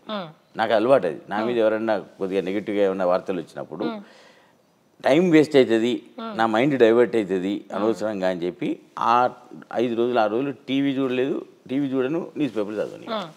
సో యూట్యూబ్ కూడా ఓపెన్ చేయను. దానివల్ల నాకు ఏం అడ్వాంటేజ్ ఏంటంటే ఏమవుతుందో నాకు తెలియదు. నాకు నా సమయం వృధా కాదు, సమయం వృధా కాదు. సింపుల్. దానికేం రిగ్రెట్ ఫీల్ కాలేదు అసలు నా ఆత్మ. సి సపోజ్ నా తండ్రి లేడీ ఇవాళ, ఈజ్ నో మోర్. కలెక్టర్గా ఛార్జ్ తీసుకున్నప్పుడు ఏ తండ్రి అయినా కూడా ఒక ఐఏఎస్ ఆఫీసర్గా ఉండి తండ్రి ఉన్నప్పుడు అట్లీస్ట్ ఎవరికి చెప్పకున్నా కూడా జనాలలో వచ్చి దూరంగా ఉండి కొద్దిగా తృప్తి చెందాలి. కానీ వచ్చి చూసిపోతారు, జనరల్గా చూసిపోతారు. అన్ననో వైఫో ఎవరో దూరంగానైతే వచ్చిపోతారు. ప్రజలలో రాకున్నా కూడా కొద్దిగా దూరంగా వచ్చి చూసిపోతారు. నేను డెఫినెట్గా ఎంత అయినా కూడా ఆయన దగ్గర నా తండ్రి ఉంటేనైతే పోయి నేను బ్లెస్సింగ్ తీసుకుంటా కదా, ఎట్లా తీసుకుంటా కదా. కేవలం మాట్లాడుతూనే అది జరిగింది 100%. ఇంకోటి అసలు ఇంకోటి మీరు మనం చాలా మంది చూసాం, చాలా స్టేట్స్లో జరుగుతుంది. ఏ ముఖ్యమంత్రి అన్నా పోయి కలెక్టర్ని కుర్చీలో కూర్చుండబెట్టి అక్షింతలు వేసిందా? వీటి గురించి డిబేట్లు మాటలు రావు కదా. అంటే రావు అంటే మంచిగా రావు కదా. మనకి అల్టిమేట్లీ మన సొసైటీ సమాజం ఎట్టుంటుంది అంటే పాయింట్అవుట్ చేసి నెగిటివ్ థాట్స్, నెగిటివ్ డిస్కషన్కి ఎక్కువ ప్రాధాన్యత ఇస్తారు. ఇప్పుడు ఈ 10 years నడుస్తుంది, ఇంకొక 10-15 years నడుస్తుంది. నాకు తెలిసేది ఒక 10 years నడుస్తుంది, అంతకన్నా నడవదు. ఇక తర్వాత విజువల్ ఇక మంచి ప్రాసెస్లో నడుస్తుంది. ఎవరు పట్టించుకొని జీవితాలు అవుతాయి మనకి కూడా. సో మీకేమో కేసీఆర్ సార్ అన్న, బీఆర్ఎస్ పార్టీ అన్న ఒక ప్రత్యేక అభిమానం, రెస్పెక్ట్ అన్ని రకాలుగా ఉంది. కానీ చూసేటోళ్ళకి ఇప్పుడు మీకు టికెట్ ఇచ్చిన వెంటనే నా దాకా వచ్చిన మాట, బీఆర్ఎస్ పార్టీ ఈయన క్యాపబుల్ అని ఇచ్చినామంటే లేదా ఆయన క్యాపిటలిస్ట్ అని ఇచ్చిర్రు అని అంటున్నారు. సో మీరేమంటారు? అంటే డబ్బులతోనే రాజకీయం అనుకుంటే మాత్రం తప్పు. First point. నాకున్న ప్రజా ఆదరణ చూసి ఇచ్చిండ్రు. దానికి చాలా కాంపిటీషన్ ఉండేది టికెట్స్కి. మెదక్ పార్లమెంట్ సీట్ ఖచ్చితంగా మెదక్లో అది టీఆర్ఎస్ గంట ఎగరాల్సిందే, ఖచ్చితంగా ఉంటుంది అక్కడ. సో నాకు టికెట్ ఇవ్వగానే విజయం అనేది డిసైడ్ అయిపోయింది. మెజారిటీ ఎంత అనేది ఇప్పుడు క్వశ్చన్, ఇక్కడ అంతా కూడా క్వశ్చన్ ఈజ్ దట్. సో వాళ్ళు క్యాపిటలిస్ట్ ఏదా అనేది అన్ని పక్కన పెడితే గెలిచే గుర్రాలకు టికెట్ ఇస్తారు. ఏ పార్టీ అయినా కూడా ఎవరు గెలిస్తే చూసి వాళ్ళకి ఇస్తారు టికెట్. సింపుల్ ముచ్చట. అక్కడ అపోజిషన్ పార్టీ అంటే ఓడిపోతున్నామనే భయం ఉంటుంది కదా, మరి ఎట్లనన్నా క్రిటిసైజ్ చేయాలి కదా. దానికే వాళ్ళు చేసిన మాట అది. ఐ డోంట్ థింక్ దాన్ని పట్టించుకుంటే పట్టించుకున్నట్టు, వదిలిపెడితే వదిలిపెట్టినట్టు అంతే. కానీ మీరు సబ్జెక్టే మాట్లాడుతున్నారు ఇన్ని రోజులు. మీరు ఎమ్మెల్సీగా ఉన్నప్పటి నుంచి అయినా సరే, ఇప్పుడైనా సరే, ఒకళ్ళని దూషించడం కానీ లేకపోతే గట్టిగా మాట్లాడడం కానీ ఇట్లా ఇప్పుడు విమర్శ వచ్చినా పట్టించుకొని అంటున్నారు తప్పితే, కొన్ని సిచ్యువేషన్స్ మనం పట్టించుకోకపోయినా మనల్ని తాక్కుంటూ వెళ్తాయి. మరీ ముఖ్యంగా ఈ రాజకీయంలో ఆయన సాఫ్ట్ పర్సన్ గీ రాజకీయాలు ఏం తట్టుకుంటాడు అని అంటున్నారు. మీరేమంటారు సార్? అక్కడ కూడా చూయిస్తా కదా, టైం రావాలా? అంతే కదా. అంతేనా? ఇప్పుడు నేను I'm just entering active politics. Active పాలిటిక్స్లో ఇప్పుడు నా ఏజెండా ఏంటి? నా ప్రత్యర్థులను ఏ విధంగా నేను వాళ్ళు ఓడగొట్టాలి, నాకున్న ప్లస్ పాయింట్స్ని ప్రజల దగ్గరికి ఏ విధంగా తీసుకెళ్ళాలి. ఇన్ని రోజులు నేను ఆఫీసర్గా చెప్పలేకున్న పనులు ఇవాళ ప్రజలకు తెలుస్తూ ఉన్నాయి. నా పనితనాన్ని చూసి ప్రజలు నన్ను ఓటేస్తున్నారు. బీఆర్ఎస్ పార్టీ ప్రోగ్రాంలు, జిల్లా అభివృద్ధి చూసి, కేసీఆర్ గారిని చూసి, అక్కడున్న బీఆర్ఎస్ కార్యకర్తలు అందరూ కూడా మాకు ఓటేస్తూ ఉన్నారు. సో మా కార్యకర్తల బలం నాకు చాలా ఉంది. ఖచ్చితంగా ఓటు గెలిపోతుంది. గెలిచిన తర్వాత డెఫినెట్గా ప్రతి పార్టీ పరంగా ఒక ప్రజాప్రతినిధి ఉన్నప్పుడు ప్రతిపక్షాలకు క్రిటిసైజ్ చేసే వాళ్ళకు ధీటైన సమాధానాలు నేను ఇచ్చే శక్తి నాకుంది. ఇది సమయం కాదు. అంతే. ఈ సమయంలో నేను అలాంటి స్పీచ్లు ఇవ్వకూడదు. ఎందుకంటే నేను అధికారిగా ఒక ఆఫీసర్గా నేను పాలిటిక్స్కి వచ్చాను.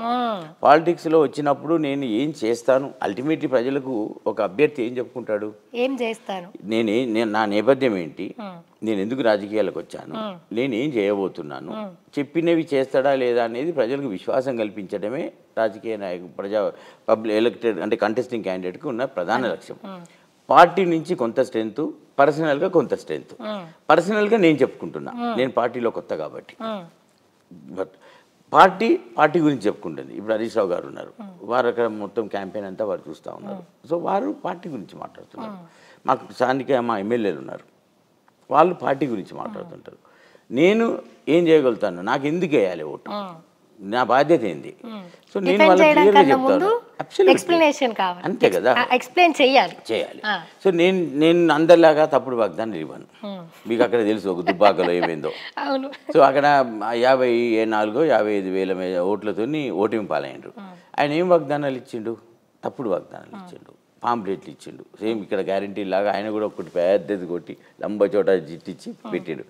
అక్కడ పెట్టి ఇన్ని చేస్తా, అవి చేస్తా, ఇవి చేస్తా అన్నారు. ప్రజలు పాపం మోసపోయినారు. దుబ్బాక ప్రజలు మోసపోయినారు, మోసగించబడ్డారు. మోసపోలేదు, మోసగించబడ్డారు. ఒక ప్రజానాయకుడు ఓటర్లు, నీ జీవితము గెలుపు కాదు, నీ జీవితం ప్రజా జీవితంలోకి వచ్చినప్పుడు ప్రజలు నిన్ను విశ్వసించి గెలిపించినప్పుడు నీవు ఏం చేయగలుగుతావో చెప్పు, ఎక్కువ చెప్పకు. గెలుపు కొరకు అబద్ధాలు ఆడకు, మభ్యపెట్టద్దు. నీకు జీవితంలో నువ్వు సాధించి నువ్వు మభ్యపెట్టి ఎన్ని రోజులు బతుకుతావు? 5 సంవత్సరాల తర్వాత 4 సంవత్సరాలు చంపేసిండ్రు కదా. మళ్ళీ భూమిలో పాత పెడితే తలెత్తి చూడకుండా తొక్కేసిండ్రు కదా. మరి ఏంటి పరిస్థితి అక్కడ? మళ్ళీ ఇప్పుడు దుబ్బాకలను అయితే ప్రజలు ఇవ్వరు కదా. మరి దుబ్బాకల చెల్లని నాణ్యం పక్క అదే పార్లమెంట్ నియోజకవర్గంలో అదే ఓటర్లు మళ్ళీ ఎట్లా వేస్తారు? 3 నెలలనే మర్చిపోతారా? 3 నెలలనే ఏం మాయ చేయలే కదా. మాయ చేస్తా అని చెప్పి మాయలకారిలాగా వచ్చి మాయ మాటలు చెప్పి ప్రజలను దొంగిలించి ప్రజా మైండ్లను దొంగిలించి మోసం చేసి వచ్చాడు. 4 సంవత్సరాలలో ఓడిపోయాడు. అంటే వాళ్ళు ఒక్క పని అంటే ఒక్కటి చేయలేదు. పాపం ముంపు గ్రామాలు భూ నిర్వాసితులకు పోచమ్మ గుడికి వెళ్ళి దేవుని మీద ప్రమాణం చేసి 6 లక్షలు ప్రభుత్వం కంపెన్సేషన్ ఇచ్చింది. గెలిచిన 6 నెలల 12 లక్షలు ఇస్తే ఇవ్వకుంటే నాకు దేవుడు శిక్షిస్తాడు అన్నాడు. దేవుడు 54,000 ఓట్లతో శిక్షించాడు. As simple as that. నేనేమంటున్నా అంటే మళ్ళీ ఇప్పుడు ఏం వాగ్దానాలు చేస్తాడు? అందుకొరకు ప్రజలు మంచి మొట్టికాయ వేసిండ్రు. ఇప్పుడు ఓన్లీ మతం మీద వస్తాండి. ఇక ఇప్పుడు ఏం చెప్తున్నాడు? రఘునందన్ పేరు చెప్పకు, మోడీ పేరు చెప్పు, నా పేరు చెప్తే ఓట్లు రావు. వాళ్ళ కార్యకర్తలు చెప్పే మాటలు. ఇది ఆయన క్యాంపెయిన్ స్టైలు, నేను నా క్యాంపెయిన్ స్టైల్. సింపుల్, అంతే, సింపుల్, వెరీ సింపుల్. ఇది నేను చేశా, ఇది నేను చేయబోతున్నా, ఖచ్చితంగా చేయగలుగుతా. నన్ను నన్ను ఆల్రెడీ మీరు చూసిండ్రు ఎన్ని పనులు చేశాను.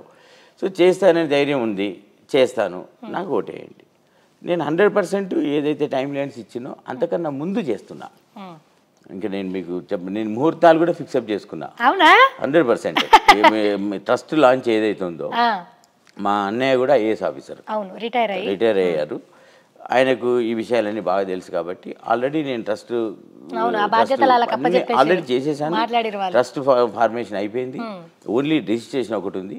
అది ఇప్పుడు చేయొద్దు, ఎన్నికల కోడ్ అవన్నీ ఉంటాయనే ఆలోచనతో ఆగాను.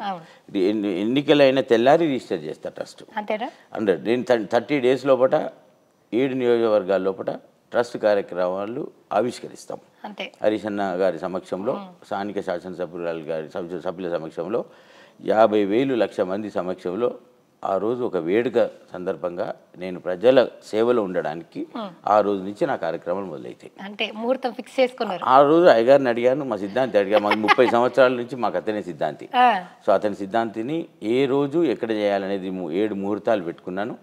నేను హరీష్ అన్న డేట్స్ తీసుకుంటాను, శాసనసభ్యుల గారి నుంచి డేట్స్ తీసుకుంటాను, వారికి ఆమోదం తీసుకుంటాను. ఆ రోజు నుంచి ముహూర్తాలు చేస్తాను, ట్రస్ట్ ఆవిష్కరణ చేస్తాను. సో అల్టిమేట్గా వెంకటరామారెడ్డికి ఒక ఐఏఎస్ ఆఫీసర్గా, ఒక పబ్లిక్ సర్వెంట్గా ఎటువంటి ఐడెంటిటీ ఉందో, మీరు అనుకునే నోరు చేసే ఐడెంటిటీలు అట్లా కాదు. మీ స్టైల్ వేరు, మీ ఐడెంటిటీ వేరు, అది చేసి చూపిస్తారు. అంతే. అల్టిమేట్గా అదే తక్కువ, చేతులు ఎక్కువ, అంతే. సింపుల్. సో మరి ఇప్పుడు మెదక్ల 1, 2, 3 ప్లేస్లు మీకు కాంపిటీషన్ ఎవరని అనుకుంటున్నారు? ఎవరెవరి మధ్య పోటీ ఉంటుంది అనుకుంటారు? ఒకరు మతం పెట్టుకొని వస్తారు. ఒక క్యాండిడేటు ఆయన పేరు చెప్తే ప్రజలు ఓటేయరు, ప్రజలను మంచిగా మోసగించి ఒకసారి చట్టసభలకు వెళ్ళి మళ్ళీ 4 సంవత్సరాలలో 54,000 ఓట్లతో ఓటమి పోయినా నేను మళ్ళీ నా పేరు చెప్తే అయ్యారు కాబట్టి మోడీ గారి పేరు చెప్పి ఓట్లు అడుగుదామని ఒకరు తిరుగుతూ ఉన్నారు. ప్రజలు ఆయన నంబరు, అదే ఒకరు తిరుగుతున్నారు. ఇంకొక అతను కులం పెట్టుకొని తిరుగుతూ ఉన్నాడు. వెంకటరామరెడ్డి జిల్లా అభివృద్ధిలో అధికారిగా అభివృద్ధి సాధించిండు. ఇవాళ మీ ఇంత అవార్డుల జిల్లా లాగా చేశాము సిద్దిపేట జిల్లాను. నేషనల్ అవార్డ్స్ భారతదేశంలో ఏ జిల్లాకు రాని అవార్డ్స్ సిద్దిపేట జిల్లాకు వచ్చినాయి లాస్ట్ 8-9 yearsలో. అది అవార్డుల జిల్లాగా వచ్చింది. సిద్దిపేట జిల్లా భారతదేశంలో ఉన్న జిల్లాలలో మొదటి 10 జిల్లాలలో ఇవాళ ఉంది. గౌరవ కేసీఆర్ గారు ఎప్పుడు అనే మాట ఒకటి, సిద్దిపేట జిల్లా ఆల్మోస్ట్ మోడల్ జిల్లా అవుతుంది. హరీష్ రావు గారు, కేసీఆర్ గారు నాకు చెప్పింది, మోడల్ జిల్లా అవుతుంది. ఈ జిల్లా లాగా ఇంకొక 10 years వస్తే మనకు మేము వస్తుంది అనుకున్నాం. నెక్స్ట్ 5 ఏళ్లలో వెంకటరామరెడ్డి ఈ జిల్లా ఏదైతే మోడల్ జిల్లా అయిందో ఆ జిల్లా లాగా మన అన్ని జిల్లాలు కూడా ఈ అప్పుడు మన స్టేట్ ముందంజలో ఉంటుంది. తెలంగాణ తెచ్చుకున్నందుకు సార్థకత వస్తుంది అనేది వాళ్ళ ఆలోచన ఉండేది. ఎందుకంటే వనరులు ఉండవు, ఫైనాన్షియల్గా అంతా ఒక దగ్గర చేయడం కష్టం. ఒక జిల్లా తర్వాత మళ్ళీ ఇంకొక 5 జిల్లాలు, ఇంకొక 5 జిల్లాలు, అది కేసీఆర్ గారి లక్ష్యం ఉండింది. హరీష్ రావు గారి లక్ష్యం అదే ఉండింది. సో అది మేము ఇవాళ జరిగింది. కానీ త్వరలో మళ్ళీ మాకు అధికారం వచ్చినాక మాకు మళ్ళీ అదే బాటలు నడుస్తాం. సో నేనేం చెప్తున్నానంటే అధికారిగా ఒకరు మతంతో, అంటే సొంత పేరు చెప్పుకుంటే ఓట్లు రావు. ఎందుకంటే పటంచెరులో నమ్మరు ప్రజలు, సంగారెడ్డి నియోజకవర్గంలో నమ్మరు, దుబ్బాకలో ప్రజలు చిత్తుగా ఓడగొట్టిండ్రు కాబట్టి అక్కడ లాభం లేదు. ఇక నెక్స్ట్ మళ్ళీ ఇంకో క్యాండిడేట్ మతంతో, కులంతో వస్తున్నారు. నేను ఓన్లీ అభివృద్ధి, నాకు నా పోటీ అభివృద్ధితోనే. ముందే రిజల్ట్ ఇచ్చి తర్వాత ఎగ్జామ్ రాస్తారు. ఎగ్జాక్ట్లీ, నేను అభివృద్ధితోనే రాస్తున్నా. నేను అభివృద్ధి చేసినాను, అభివృద్ధిలో నా చెమట చుక్కలు ఉన్నాయి, నా శ్రమ ఉంది, ప్రజలు గుర్తించిండ్రు. ఇవాళ ఆ అభివృద్ధిని కంటిన్యూ చేసడానికి నాకు ప్రమోషన్ కోసం ఎగ్జామ్ రాస్తున్నట్టే. అంతే, అంతేనా? పాలిటిక్స్ లో ప్రమోషన్ కోసం. ఎగ్జాక్ట్లీ. నాకు ఒక చిన్న మాట మీరు ఎప్పుడు ఎక్కడ చెప్పాలి సార్. సో మీరు కలెక్టర్గా ఆ బాధ్యతలు నిర్వర్తించేటప్పుడు మీకు కేసీఆర్ సార్ గారికి, మీకు హరీష్ రావు గారికి అంటే మీరు మర్చిపోలేనిది ఒక విషయం అయినా, అంటే పొలిటీషియన్ పదవి అనేది పక్కకు పెడితే పనిచేసే ఇన్స్పిరేషన్ అయినా సరే, ఏదన్నా ఒక్కొక్క అంశం వాళ్ళిద్దరి గురించి చెప్పాలి అంటే బై ప్రొఫెషన్ చెప్పండి, బై పర్సనల్గా చెప్పండి. అంటే ఒక ఐఏఎస్ అధికారికి ఈ ప్రభుత్వం ఇట్లాంటి క్యాండిడేట్స్ ఉంటే ఎంత హెల్ప్ అవుతుంది, అట్లనే ఒక మనిషికి కూడా. ఎందుకంటే ఒక రోజులో అయ్యేది కాదు, మనం రోజు రోజు యాక్టివేట్ చేసుకొని పని చేయాలంటే ఒక పర్సనల్గా వాళ్ళ స్ట్రెంత్ కూడా ఇవ్వాలి. సో ఈ రెండు అంశాలు ఇద్దరు గురించి చెప్పాలంటే ఏం చెప్తారు సార్? అంటే నాకు బేసికల్గా నాకు కష్టపడే స్వభావం ఉన్నది, ప్లస్ సమయాన్ని కరెక్ట్గా వినియోగించే స్వభావం ఉన్నది. అక్కడ ముఖ్యమంత్రి గారు కేసీఆర్ గారు చూసినట్టయితే, అంటే జనరల్గా ముఖ్యమంత్రి గారి జిల్లాలో పనిచేయడం అనేది ఒక ఆఫీసర్కి ఇది చాలా పెద్ద టాస్క్. అది అంటే అదృష్టము బాధ్యత రెండు సమపాలనలు ఉంటాయి. మనం ప్రూవ్ చేసుకోవాలి. జనరల్గా ముఖ్యమంత్రి గారి జిల్లాలో చాలామంది నేను చూసా సర్వీస్లో, ఎందుకంటే 25 ఏళ్ళ సర్వీస్లో నేను అందరు ముఖ్యమంత్రులకు సన్నిహితంగా చేశాను కాబట్టి వారి జిల్లాలలో పనిచేస్తున్నప్పుడు కలెక్టర్గా చూసినప్పుడు జనరల్గా ఏమైందంటే ఒక 1 year 1.5 year కలెక్టర్గా చేయగానే వాళ్ళకి ఏంటంటే, నేను ముఖ్యమంత్రి గారి జిల్లాలో చేసినప్పుడు సెక్రటరీకి పోతాం, సీఎం ఆఫీస్కి పోతాం, పోయినప్పుడు ఏంటంటే అందరు ఆఫీసర్లు మాకు తొందరగా స్పందిస్తారు. అరే ముఖ్యమంత్రి గారి జిల్లా, మరి ఇక్కడ సార్తో టచ్లో ఉంటారు కాబట్టి ఈయన పనులు ముందు చేయాలనేది జనరల్గా స్పందిస్తారు. ఆ స్పందన చూసి కొంతమంది అధికారులు, ఐఎమ్ నాట్ జనరలైజింగ్, వాళ్ళకి ఏమైందంటే నేను చాలా ఇంపార్టెంట్ అనేది ఒక ఆలోచన తడుతుంది మనసులో. ఎప్పుడైతే మనిషికి నేను ఇంపార్టెంట్ అని తట్టిన రోజు, ఎప్పుడైతే మనిషికి నేను కలెక్టర్ని, నేను జిల్లాకి మొత్తం నేనే బాధ్యుని అని తట్టిన రోజు ఆయన పతనం స్టార్ట్ అవుతుంది ఇప్పుడు. సో అది ఎప్పుడు కూడా ఎంత ఎదిగితే అంత దిగి ఉంటేనే మనం అనుకునే లక్ష్యం, అంటే మనం అనుకునేది సేవ, ప్రజలకు మంచి. Ultimately what is your job, elected member అయినా ఆఫీసర్ అయినా రెండైనా కూడా రెండే అంశాలు. అక్కడ నువ్వు ప్రజలకు ఎంత చేయగలుగుతావో అంత చెయ్యి, ఎంత ఫాస్ట్గా చేయగలుగుతావో చెయ్యి, ఎంత ఎక్కువ మందికి చేయగలుగుతావో చెయ్యి, చేతనైంది చెయ్యి. నీకు ప్రజలు అధికారిగా ప్రభుత్వం నీకు బాధ్యత ఇచ్చింది, ప్రజాప్రతినిధిగా ప్రజలు నీకు బాధ్యత ఇచ్చిండ్రు. ఈ రెండులో నీవు ఎప్పుడు కూడా నీ పదవిని ఒక స్టేటస్గా అడ్డం పెట్టుకోకు, నీ పదవిని ఒక బాధ్యతగా తీసుకొని ప్రతి క్షణం ఎంపీ కాబట్టి పనిచేయి. నేను ఎంపీ అయినా నాతో ఎవరు రావద్దు, నన్ను ఎవరు కలవద్దు, నా ఇష్టం ఉన్నప్పుడు కలుస్తా అంటే కుదరదు. This is what I mean. కలెక్టర్గా నా డోర్లు ఎప్పుడు ఓపెన్, ఎవ్వరు వచ్చినా open, no question, no timings. అట్లా నేను చేశాను. సో అట్లా ఏమవుతుంది అంటే అల్టిమేట్గా నాది నాకు తెలుస్తుంది. నా అధికారులు కూడా కలెక్టర్గా ఉన్నప్పుడు, ప్రజల దగ్గర ఉన్నప్పుడు, ఏ ఆఫీసర్ బాగా పనిచేస్తాడు, ఏ ఆర్డీఓ బాగా పనిచేస్తాడు, ఏ ఎగ్జిక్యూటివ్ ఇంజనీర్ బాగా పనిచేస్తాడు, ఎక్కడ అతను చిన్న పని కూడా చేయలేకపోయిండు అంటే నా దగ్గరికి వచ్చిందంటే అతను పని చేయలేదు. సో ఇది ఏమవుతుందంటే అడ్మినిస్ట్రేషన్ కూడా మంచి రిఫైన్ అవుతుంది.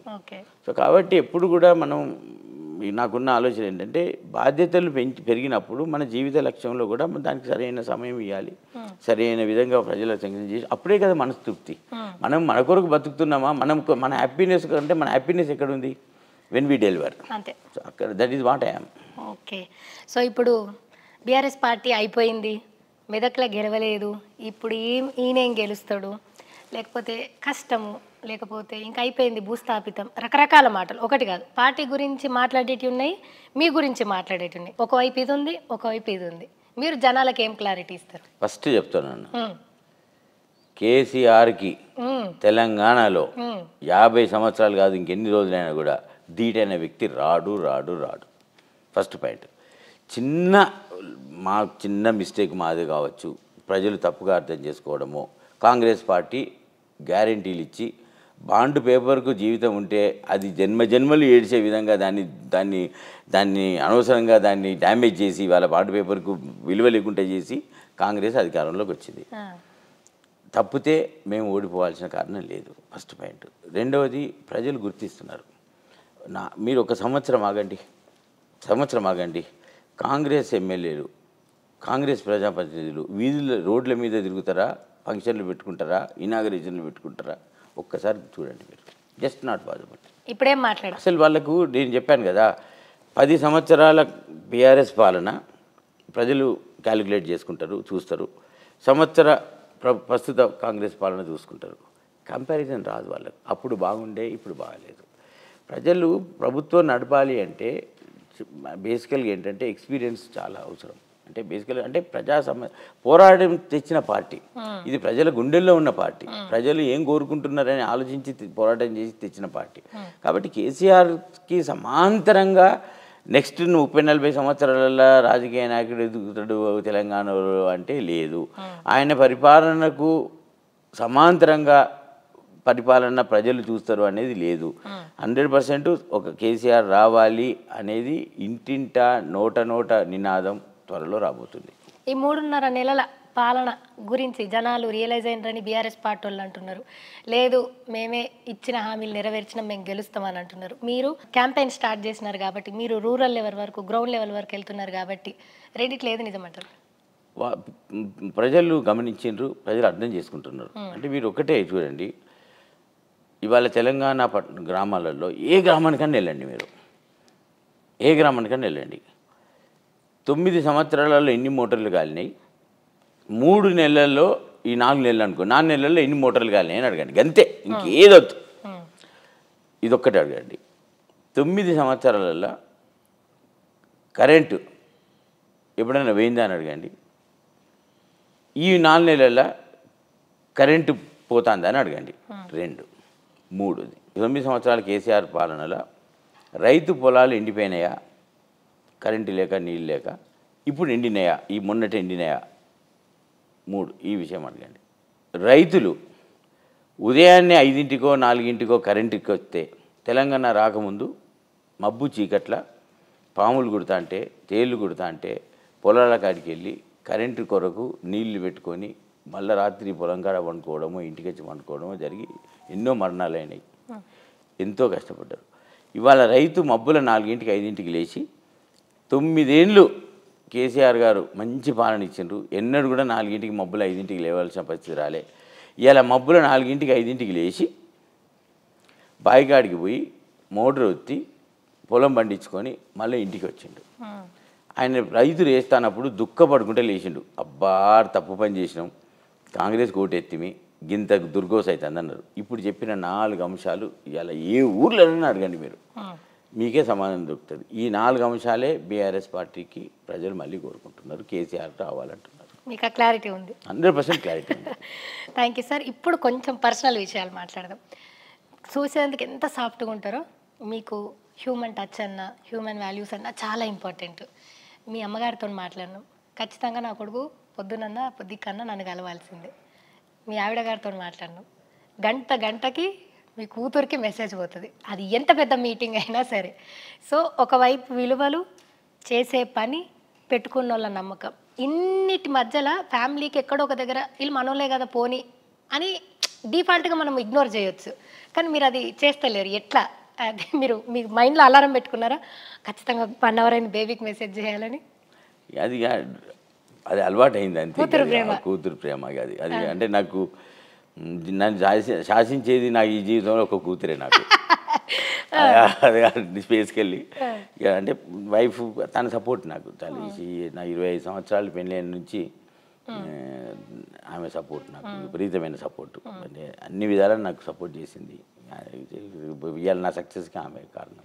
ఫ్యామిలీ ఒకటి, అమ్మ, అందరు దీవెనలు, అన్నయ్యలు, వదినలు, ఇప్పటికీ జాయింట్ ఫ్యామిలీ, కలిసి ఉంటారు, కలిసి తింటారు, అందరు పెళ్ళిళ్ళు కలిసి చేస్తారు. ఇట్లా మీ ఫ్యామిలీకి చేయడం వేరు. 2 పిల్లల్ని దత్తత తీసుకున్నారు. మీ ఆవిడ చాలా గొప్ప మాట అన్నారు, మేము పెళ్లి చేస్తామని అన్నారు. మీ బామ్మది అంతకన్నా గొప్ప మాట, మేము సంబంధాలు చూస్తున్నాం అన్నారు. మళ్ళీ మీ ఆవిడ మేమే కన్యాదానం చేస్తామని అన్నారు. అంటే పెంచుకున్నాడు, దత్తత తీసుకున్నారంటే బాగోగులు చూసేసి పెళ్ళికి గెస్ట్ లేకపోవచ్చు, కానీ అలా పుట్టినరోజులు మీ ఇంట్లో చేస్తారు, అలా గ్రాడ్యుయేషన్ డేస్కి పోతారు, పెళ్ళికి కన్యాదానం కూడా చేస్తా అన్నారు. అంత పర్సనల్గా ఓన్ చేసుకోవడానికి కారణం ఏంటి సార్? అంటే నేను ఇది 2016 అంటే దాదాపు 8 సంవత్సరాల క్రితం వాళ్ళు చిన్న పిల్లలు 6వ తరగతి 7వ తరగతి చదువుతున్నారు. వాళ్ళు ఊరోళ్ళు గ్రామస్తులందరూ తండ్రి ఇద్దరు చనిపోయారు. తల్లి చనిపోయాక తల్లి డెత్ ఒక 6 నెలల గ్యాప్లో జరిగింది. నేను అప్పుడు జాయింట్ కలెక్టరు సంగారెడ్డిలో. ప్రజావాణి సోమవారం అవుతుంది కదా, పాపం 2 చిన్న పిల్లలు తీసుకొని పక్క చిక్కిపోయి ఉండే, హెల్త్ కూడా బాగాలేకుండే వాళ్ళకు సరిగా. చివరి గ్రామస్తులంతా 30-40 మంది సర్పంచ్ అందరు తీసుకొని వచ్చారు. సార్ తల్లిదండ్రులు చనిపోయినారు, దగ్గర బంధువులు ఉన్నారు కానీ పాపం వాళ్ళు కూడా బీద స్థితిలోనే ఉన్నారు. మరి 2 పిల్లలు తీసుకుంటే మొత్తం భారం జీవితం మొత్తం కావాలి, వాళ్ళకు బిడ్డలు కొడుకులు ఉంటారు కదా, మరి ఎట్లా అన్నట్టుగా వాళ్ళు వెనక ముందు చేసిండ్రు. మీరు ఏదైనా చేయండి సార్ అని వస్తే నేను ఆ రోజు నుంచి నేను వాళ్ళని చూసుకున్నా. సో అక్కడ జాయింట్ కలెక్టర్గా ఉన్నప్పుడు బాలసదన్లోనే పెట్టి అన్ని మంచి చూసుకొని అంతా చదివించుకున్నా. కానీ నాకు సిద్దిపేట కలెక్టర్ కాగానే మళ్ళీ ఇక్కడికి నుంచి స్కూల్ మార్చి సిద్దిపేటలో తీసుకున్నా. ఎంబీఏ పెద్ద పాప ఎంబీఏ చేసింది ఇప్పుడు ఇక్కడ హైదరాబాద్లోనే ఎంబీఏ చేయించా. ఇప్పుడు యాక్చువల్గా ఎంపీ ఎలక్షన్స్ లేకుంటే ఇప్పటికే ఆమె ఐటీ కంపెనీలో జాబ్ వచ్చేది. ఇంకొక పాప ఇప్పుడు పోస్ట్ గ్రాడ్యుయేషన్కి వెళ్తూ ఉంది. సో ఆమె కూడా పోస్ట్ గ్రాడ్యుయేషన్ చేస్తుంది. సో వాళ్ళకి జాబ్లో జాయిన్ అయిన తర్వాత పెళ్లి చేయాలనేది ఆలోచన. సో ఇక వాళ్ళని నేను నాకు ఇష్టం అంటే నాకంటే మరి వాళ్ళకి ఎవరున్నారు చెప్పండి. నాకు భగవంతుడు కొంత ఆస్తి ఇచ్చిండు, మంచి ఫ్యామిలీ ఇచ్చిండు. తర్వాత నేను నాకు గట్టి పట్టుదలని అయితే ఇచ్చిండు. నాకు జస్ట్ వదిలిపెడతాం జనరల్గా, నాకు గట్టిగా పట్టుదల. ఇంకా ఒకటి అనుకున్నానంటే వండి పట్టు, అదే నా స్ట్రెంత్. సో ఇక నేను వాళ్ళకు మరి నేను చేయకుంటే వాళ్ళకి అన్యాయం అవుతుంది, వాళ్ళకి అన్యాయం అవుతుంది. వాళ్ళు ఏదో నాన్న అంటారు నాకు ఫోన్లో మెసేజ్లు అన్నీ నాన్న నాన్న అంటారు వాళ్ళంతే నాన్న అంటారు. సో ఇంకొక మాట సార్ అడగడం మర్చిపోయింది. 100 కోట్ల ట్రస్ట్ పెడుతున్నారు, పార్టీలకు పదవులకు సంబంధం లేకుండా జనాలకు మంచి చేస్తున్నారంటే ఆయనకు అంతగానం సంపాదన ఎక్కడి నుంచి తీసుకొస్తున్నారు? అవన్నీ అయ్యేవి కావు పోయేవి కావు అని అంటున్నారు. సో దీనికి కూడా మీరు క్లారిటీ ఇవ్వాలి సార్. మీ కుటుంబం అంతా మా ఉమ్మడి ఆస్తి, మా అన్నదమ్ములు అందరం కలిసి నిలబడుతున్నాం, వెంకటన్న వెనకాల నిలబడి ఆయన అన్నదానికి ఇంకెక్కువ చేయడానికి ట్రై చేస్తాం తప్పితే ఆయన కిందికి వేయము అని అంటున్నారు. మీరేమంటారు? అంటే నాకు బేసికల్గా నేను నాకు చెప్పాను కదా, ఒక ఆఫీసర్గా పనిచేశాను. నేను ఎక్కడైతే 11 సంవత్సరాలు నేను ప్రభుత్వ ఉద్యోగంగా పనిచేసిన ప్లేస్ అంటే అదే పార్లమెంటు నియోజకవర్గంలో పనిచేశాను 11 సంవత్సరాలు. 11 సంవత్సరాలు పనిచేసి అక్కడే నేను మళ్ళీ చట్టసభలకు ప్రజాప్రతినిధిగా పార్టీ నన్ను ఆదేశించి ఎలక్షన్ బరిలో ఉండమన్నప్పుడు నేను ఇంట్లో డిస్కస్ చేశాను. మా అమ్మ, అన్నయ్యలు, వదినలు, నా ఫ్యామిలీతో అందరూ. అంటే నాకేంటంటే మరి నేనేం చెప్పాలి, మరి నేను ప్రజలకు ఇప్పుడు నా పని చూడలేవాళ్ళు. పొలిటికల్గా ప్రజలు నన్ను ఆఫీసర్గా నన్ను చూసినారు కానీ రాజకీయ నాయకుడిగా ఎలక్షన్లో నాకు ఎప్పుడు ఊహించలేదు నేను కంటెస్ట్ చేస్తాను. సో నన్ను చూశారు వాళ్ళు.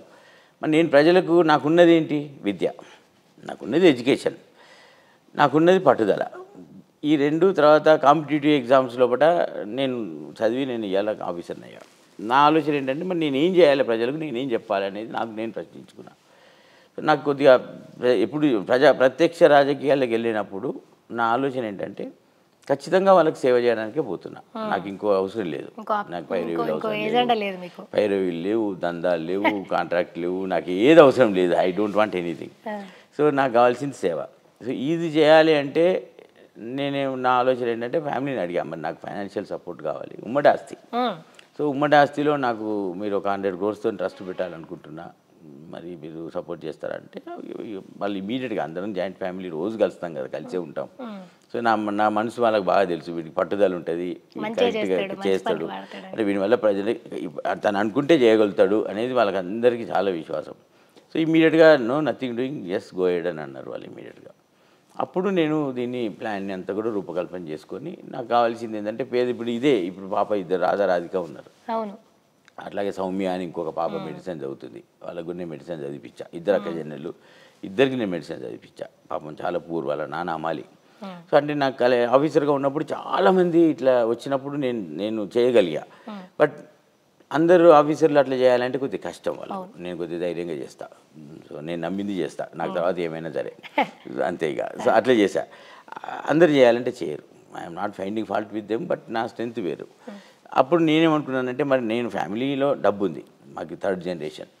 నా తాతయ్యకు బాగా ఆస్తులు ఉన్నాయి, నాన్నకు బాగా ఆస్తులు ఉన్నాయి, మేము కూడా ప్రయోజకులు అయినాము, ఉమ్మడి కుటుంబం, బిజినెస్ బాగా నడుస్తూ ఉంది, 30 సంవత్సరాల నుంచి బిజినెస్ చేస్తూ ఉన్నాం. సో ఆస్తి ఉంది.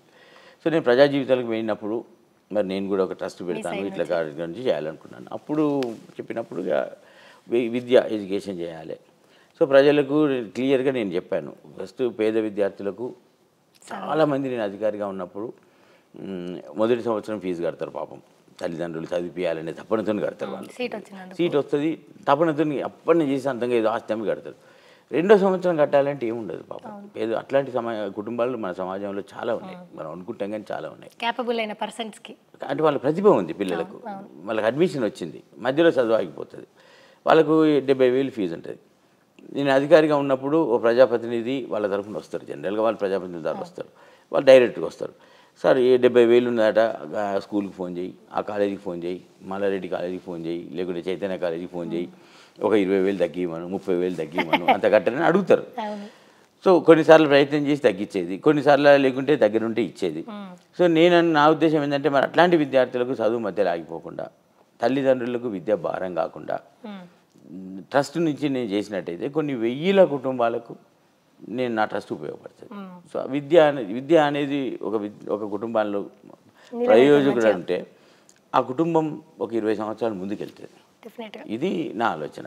అందుకొరకు అని చెప్పి విద్య మీద నేను ఫోకస్ చేయాలి అనేది నాది రూరల్ కాన్స్టిట్యున్సీ కాబట్టి విద్య అవసరం అక్కడ. ఇక నెక్స్ట్ యువతకు వచ్చేటప్పటికి ఏమవుతుందంటే డిగ్రీ చదువుతారు పాపం, హైదరాబాద్లో జాబ్స్ సరిగా రావు, అందరికీ ఉద్యోగాలు రావు కదా, చదివిన వాళ్ళందరికీ ఉద్యోగాలు అనేది అసంభవం, జస్ట్ నాట్ పాసిబుల్. సో వాళ్ళకి ఏమవుతుందంటే వాళ్ళు ఏదన్నా ఎలక్ట్రీషియన్గా ఉంటారు, లేకుంటే ఒక సూపర్ మార్కెట్లో పనిచేస్తారు, ఏదో ఒక స్కిల్ ఉంటుంది.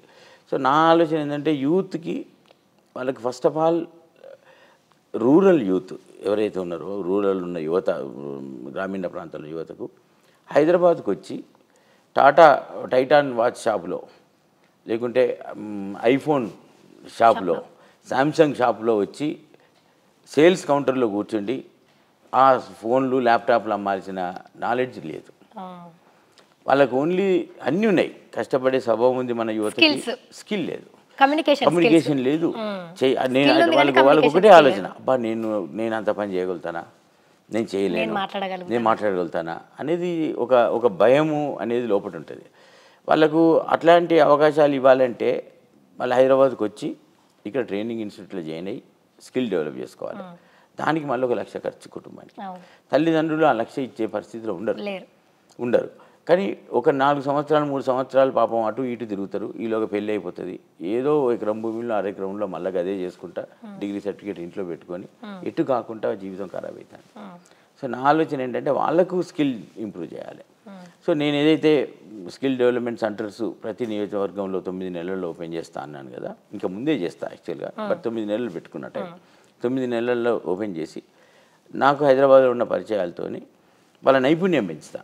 ఇప్పుడు మహిళలు ఉన్నారు, మహిళలకు కావాల్సింది ఒక అమ్మాయి బ్యూటీషియన్ కావాలంటారు, ఒక అతను ఎంబ్రాయిడరీ అంటారు, ఇంకొక అతను వాళ్ళకి ఇంకోటి, వాళ్ళు కూడా వచ్చేసి ఇక్కడ మంచి సూపర్ మార్కెట్లో కానివ్వండి, మంచి క్లాత్ షాప్స్ ఉన్నాయి, లేకుంటే మంచి షోరూమ్స్ ఉన్నాయి.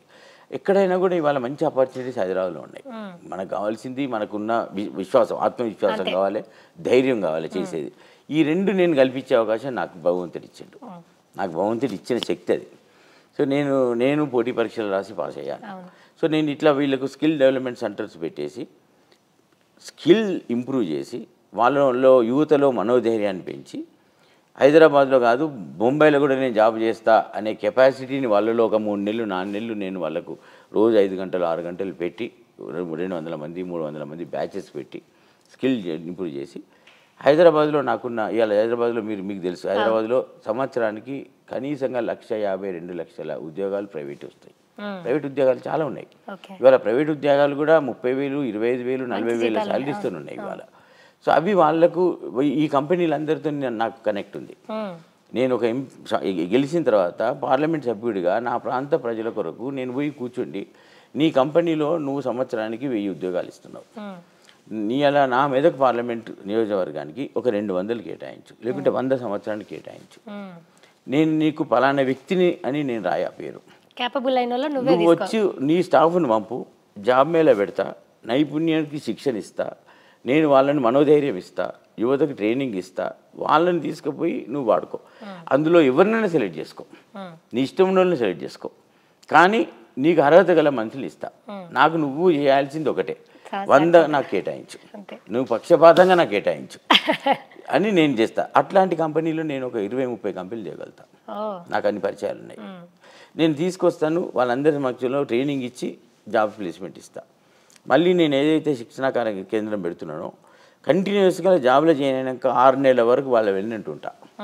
ఎట్లా జరుగుతుంది, వాళ్ళు అసలు మంచిగా ఉన్నారా, అక్కడ అడ్జస్ట్ అవుతున్నారా. చాలామంది ఏమవుతుందంటే ఒక 3 నెలలు చేయంగానే ఇమిడలేక, అక్కడ కలవలేక, అక్కడ కొద్దిగా అటో ఇటో ఉండి మళ్ళీ బ్యాక్ వస్తారు. నేను అక్కడ వాళ్ళకి బ్యాకప్ సపోర్ట్ ఇస్తా, ఇచ్చి అక్కడ నిలిపే ప్రయత్నం చేస్తా. 30,000 20,000తో ఉద్యోగం చేస్తే 3 ఏళ్లలో 50,000 అయితే అని ఇవ్వాలి రేపు ఉద్యోగాలు. 50,000 ఇవాళ గ్రామీణ యువత సంవత్సరానికి 6 లక్షలు జీతం వస్తుంది అక్కడ. ఇవాళ గ్రామీణ యువత ఎకరంలో వ్యవసాయం చేస్తేనో, లేకుంటే చిన్న కరెంట్ షాప్ పెట్టుకుంటేనో, ట్యాక్సీగా నడుపుతానో, ఇంకేదైనా చిన్న బిజినెస్ చేస్తే ఆయనకి ఏమొస్తుంది? 50,000 రాదు, 1,00,000 రాదు. వస్తుందో రాదో రాదో ఉంటుంది. ఇక్కడ నేను ఇట్లాంటి వాళ్ళను 1000ల సంఖ్యలో చేయాలనేది నా తపన. ఇది నా ఆలోచన. కాంపిటేటివ్ ఎగ్జామ్స్ కూడా ఇవాళ ఐఏఎస్ స్టడీ సర్కిల్కి వచ్చో, ఆర్సీ రెడ్డి స్టడీ సర్కిల్కి వచ్చి వచ్చే బాధను తప్పిస్తా, నీ దగ్గరకే తీసుకొస్తారు. అంతే, నేను వాళ్ళ దగ్గరికి జాబులు చేయండి అంతే. నేను కోచింగ్ సెంటర్స్ పెడతా, ప్లేస్మెంట్స్ ఇప్పిస్తా, వచ్చిన తర్వాత జాబ్ ఎట్లా చేస్తున్నావు 6 నెలలు ఫాలోఅప్ చేస్తా. నాకు అన్ని తెలిసిన నాకున్న లక్షణాలే, నాకు నేర్చుకున్న విద్య అది. సో నా విద్య నేను నాకున్న ఓటర్లకి, నన్ను గెలిపించిన కుటుంబాలకి నేను రివర్స్ ఇవ్వాలి కదా, నా బాధ్యత కదా. నేను ఇది ఇస్తా, ఇది నా ఎజెండా. కాబట్టి నా ఆలోచన ఒకటే, వెంకట్రామరెడ్డి ట్రస్ట్తో ఏవైతే కార్యక్రమాలు జరుగుతాయో, వెంకట్రామరెడ్డి చనిపోయినా కూడా 50 ఏండ్లు ఆ ట్రస్ట్ కార్యక్రమాలు ప్రజలలో ఉండాలి అనేది నా కోరిక. అంతే. ఎందుకంటే నిజాయితీతో పనిచేసిండు. కొన్ని కుటుంబాలకు 1000ల సంఖ్యలో కుటుంబాలకు లాభం జరిగింది ఆయన వల్ల. ఇవాళ ఈ విద్య, ఈ జాబు మాకు వచ్చింది అనేది తెలియాలంటే this is my aim. So మీరైతే ప్లానింగ్తోని, ముహూర్తాలతోని గెలుస్తాం పక్కా, ఇది స్టార్ట్ చేస్తాం, ఇది చేయాలని ఒక ఎగ్జామ్కి ప్రిపేర్ అయినట్టుగానే ప్రతిదీ ఆర్డర్ ప్రకారంగా చేసుకొని రెడీగా ఉన్నారు మీరు. ఎవరిని డిఫెండింగ్ మోడ్లో పోకుండా మీకు ఒక క్లారిటీ ఉంది ఏం చేయాలి, ఎట్లా చేయాలనేది. క్యాంపెయిన్ కూడా మీరు అదే చూస్తున్నారు. అవును. నేను రాజకీయంగా ప్రత్యర్థులను కూడా నా మీద ఎవరైనా మాట్లాడినప్పుడు మాత్రం నేను రివర్స్ అవుతాను. ఆన్సర్ చేయాలి కదా. ఆన్సర్ నా మీద ఎవరన్నా, ఇప్పుడు నా మీద ఒక పాంప్లెట్ రిలీజ్ చేశారు, నా ప్రత్యర్థి నా మీద ఒక పాంప్లెట్ రిలీజ్ చేశాడు. బట్ అవి అభూత కల్పాలన్నీ కూడా అంటాం కదా, రిలీజ్ చేశారు. సో అది ఎందుకంటే ఇలాంటి రాజకీయాలు వద్దనేదే నా అపీల్. ఉందగా ఎలక్షన్ కొట్లాడతాం. ప్రజలు విజ్ఞులు అయినరు, ప్రజలు తెలివిగల వాళ్ళు అయినరు, ప్రజలు మళ్ళీ మోసపోవడానికి సిద్ధంగా లేరు. మోసం చేస్తే ప్రజలు నమ్మరు. మనకు అట్లాంటి రాజకీయాలు వద్దు. ఏం చేస్తామో అది చెప్తాం, ఉందాగా పనిచేద్దాం, ప్రజాసేవలో ఉందాం. మన పదవి కొరకు కాదు, సేవ చేద్దామని వచ్చినాము, అలంకారం కాదు మనకు పదవి అనేది నా ఆలోచన. సో అందుకొరకని నేను కూడా అపీల్ ఏంటంటే, ప్రజలను కోరేది ప్రత్యర్థులందరినీ చూడండి, ఎన్నికల బరిలో ఉండే అభ్యర్థులందరినీ చూడండి. ఎవరి మీద మీకు విశ్వాసం ఉంటే వారికి ఓటేయండి. అంతే. ఒకరు మతంతో వస్తున్నారు, ఒకరు కులంతో వస్తున్నారు. ఇవాళ యువతకి, పేద కుటుంబాలకి వాళ్ళ ఉండాలి అనే సేవతో నేను ముందు వస్తున్నా. సో నన్ను విశ్వసించండి, ఒక్కసారి అవకాశం ఇవ్వండి. నేను చేసి చూపించే వ్యక్తిని. మాటలు తక్కువ ఉంటాయి, నేను చేతులు ఎక్కువ ఉంటాయి. కాబట్టి నన్ను విశ్వసించండి, మీలో ఉంటాను, నేను మీ సేవలో ఉంటానని నేను ఇవాళ అడుగుతున్నా. సో అందుకొరకు అని చెప్పి నా స్పీచెస్లో కూడా నేను ఎదుటి పార్టీని కించపరచట్లేదు. ఎదుటి పార్టీని కూడా నన్ను ఎవరైనా క్రిటిసైజ్ చేసినప్పుడు సమాధానం ఇస్తున్నా, అది తప్పదు నాకు ఇంకా. కాబట్టి నేను కూడా ఎజెండా క్లియర్గా ఉన్నది. కాబట్టి మీ ప్రేక్షకులకు కూడా నా రిక్వెస్ట్ ఏంటంటే, నాకు ఈ ప్రజల మెదక్ పార్లమెంట్ నియోజకవర్గంలో ఉన్న ఓటర్లందరూ కూడా ఒక ఆలోచించి మీ ఓటు వినియోగించండి. మీకు అండగా ఉంటాడో, ఎవరైతే మీరు విశ్వసిస్తారో, ఎవరికైతే అనుభవం ఉందో వ్యక్తి, ఎవరైతే తప్పుడు మాటలు మాట్లాడాడో వారికి మీరు ఓటేసి మీ సేవలో వారిని ఉంచుకోండి, ఆశీర్వదించండి అని కోరుతున్నాను. Thank you sir, me valuable టైంని మాకు ఇచ్చినందుకు థ్యాంక్ యూ సో మచ్. చాలా విషయాలు మాట్లాడిరు. నేను మనస్ఫూర్తిగా మెదక్ జిల్లాలో గులాబీ జెండా ఎగరాలా, కేసీఆర్ సార్ గెలవాలా, ఒక చదువుకున్న వ్యక్తి, జనాలకు మంచి చేసే వ్యక్తి గెలిచి జనాల బాధలన్నీ తీర్చాలని నేను కూడా మనస్ఫూర్తిగా కోరుకుంటున్నా. గెలుపు ఖాయము, మెజారిటీకి all the best sir. Thank you so much. Thank you.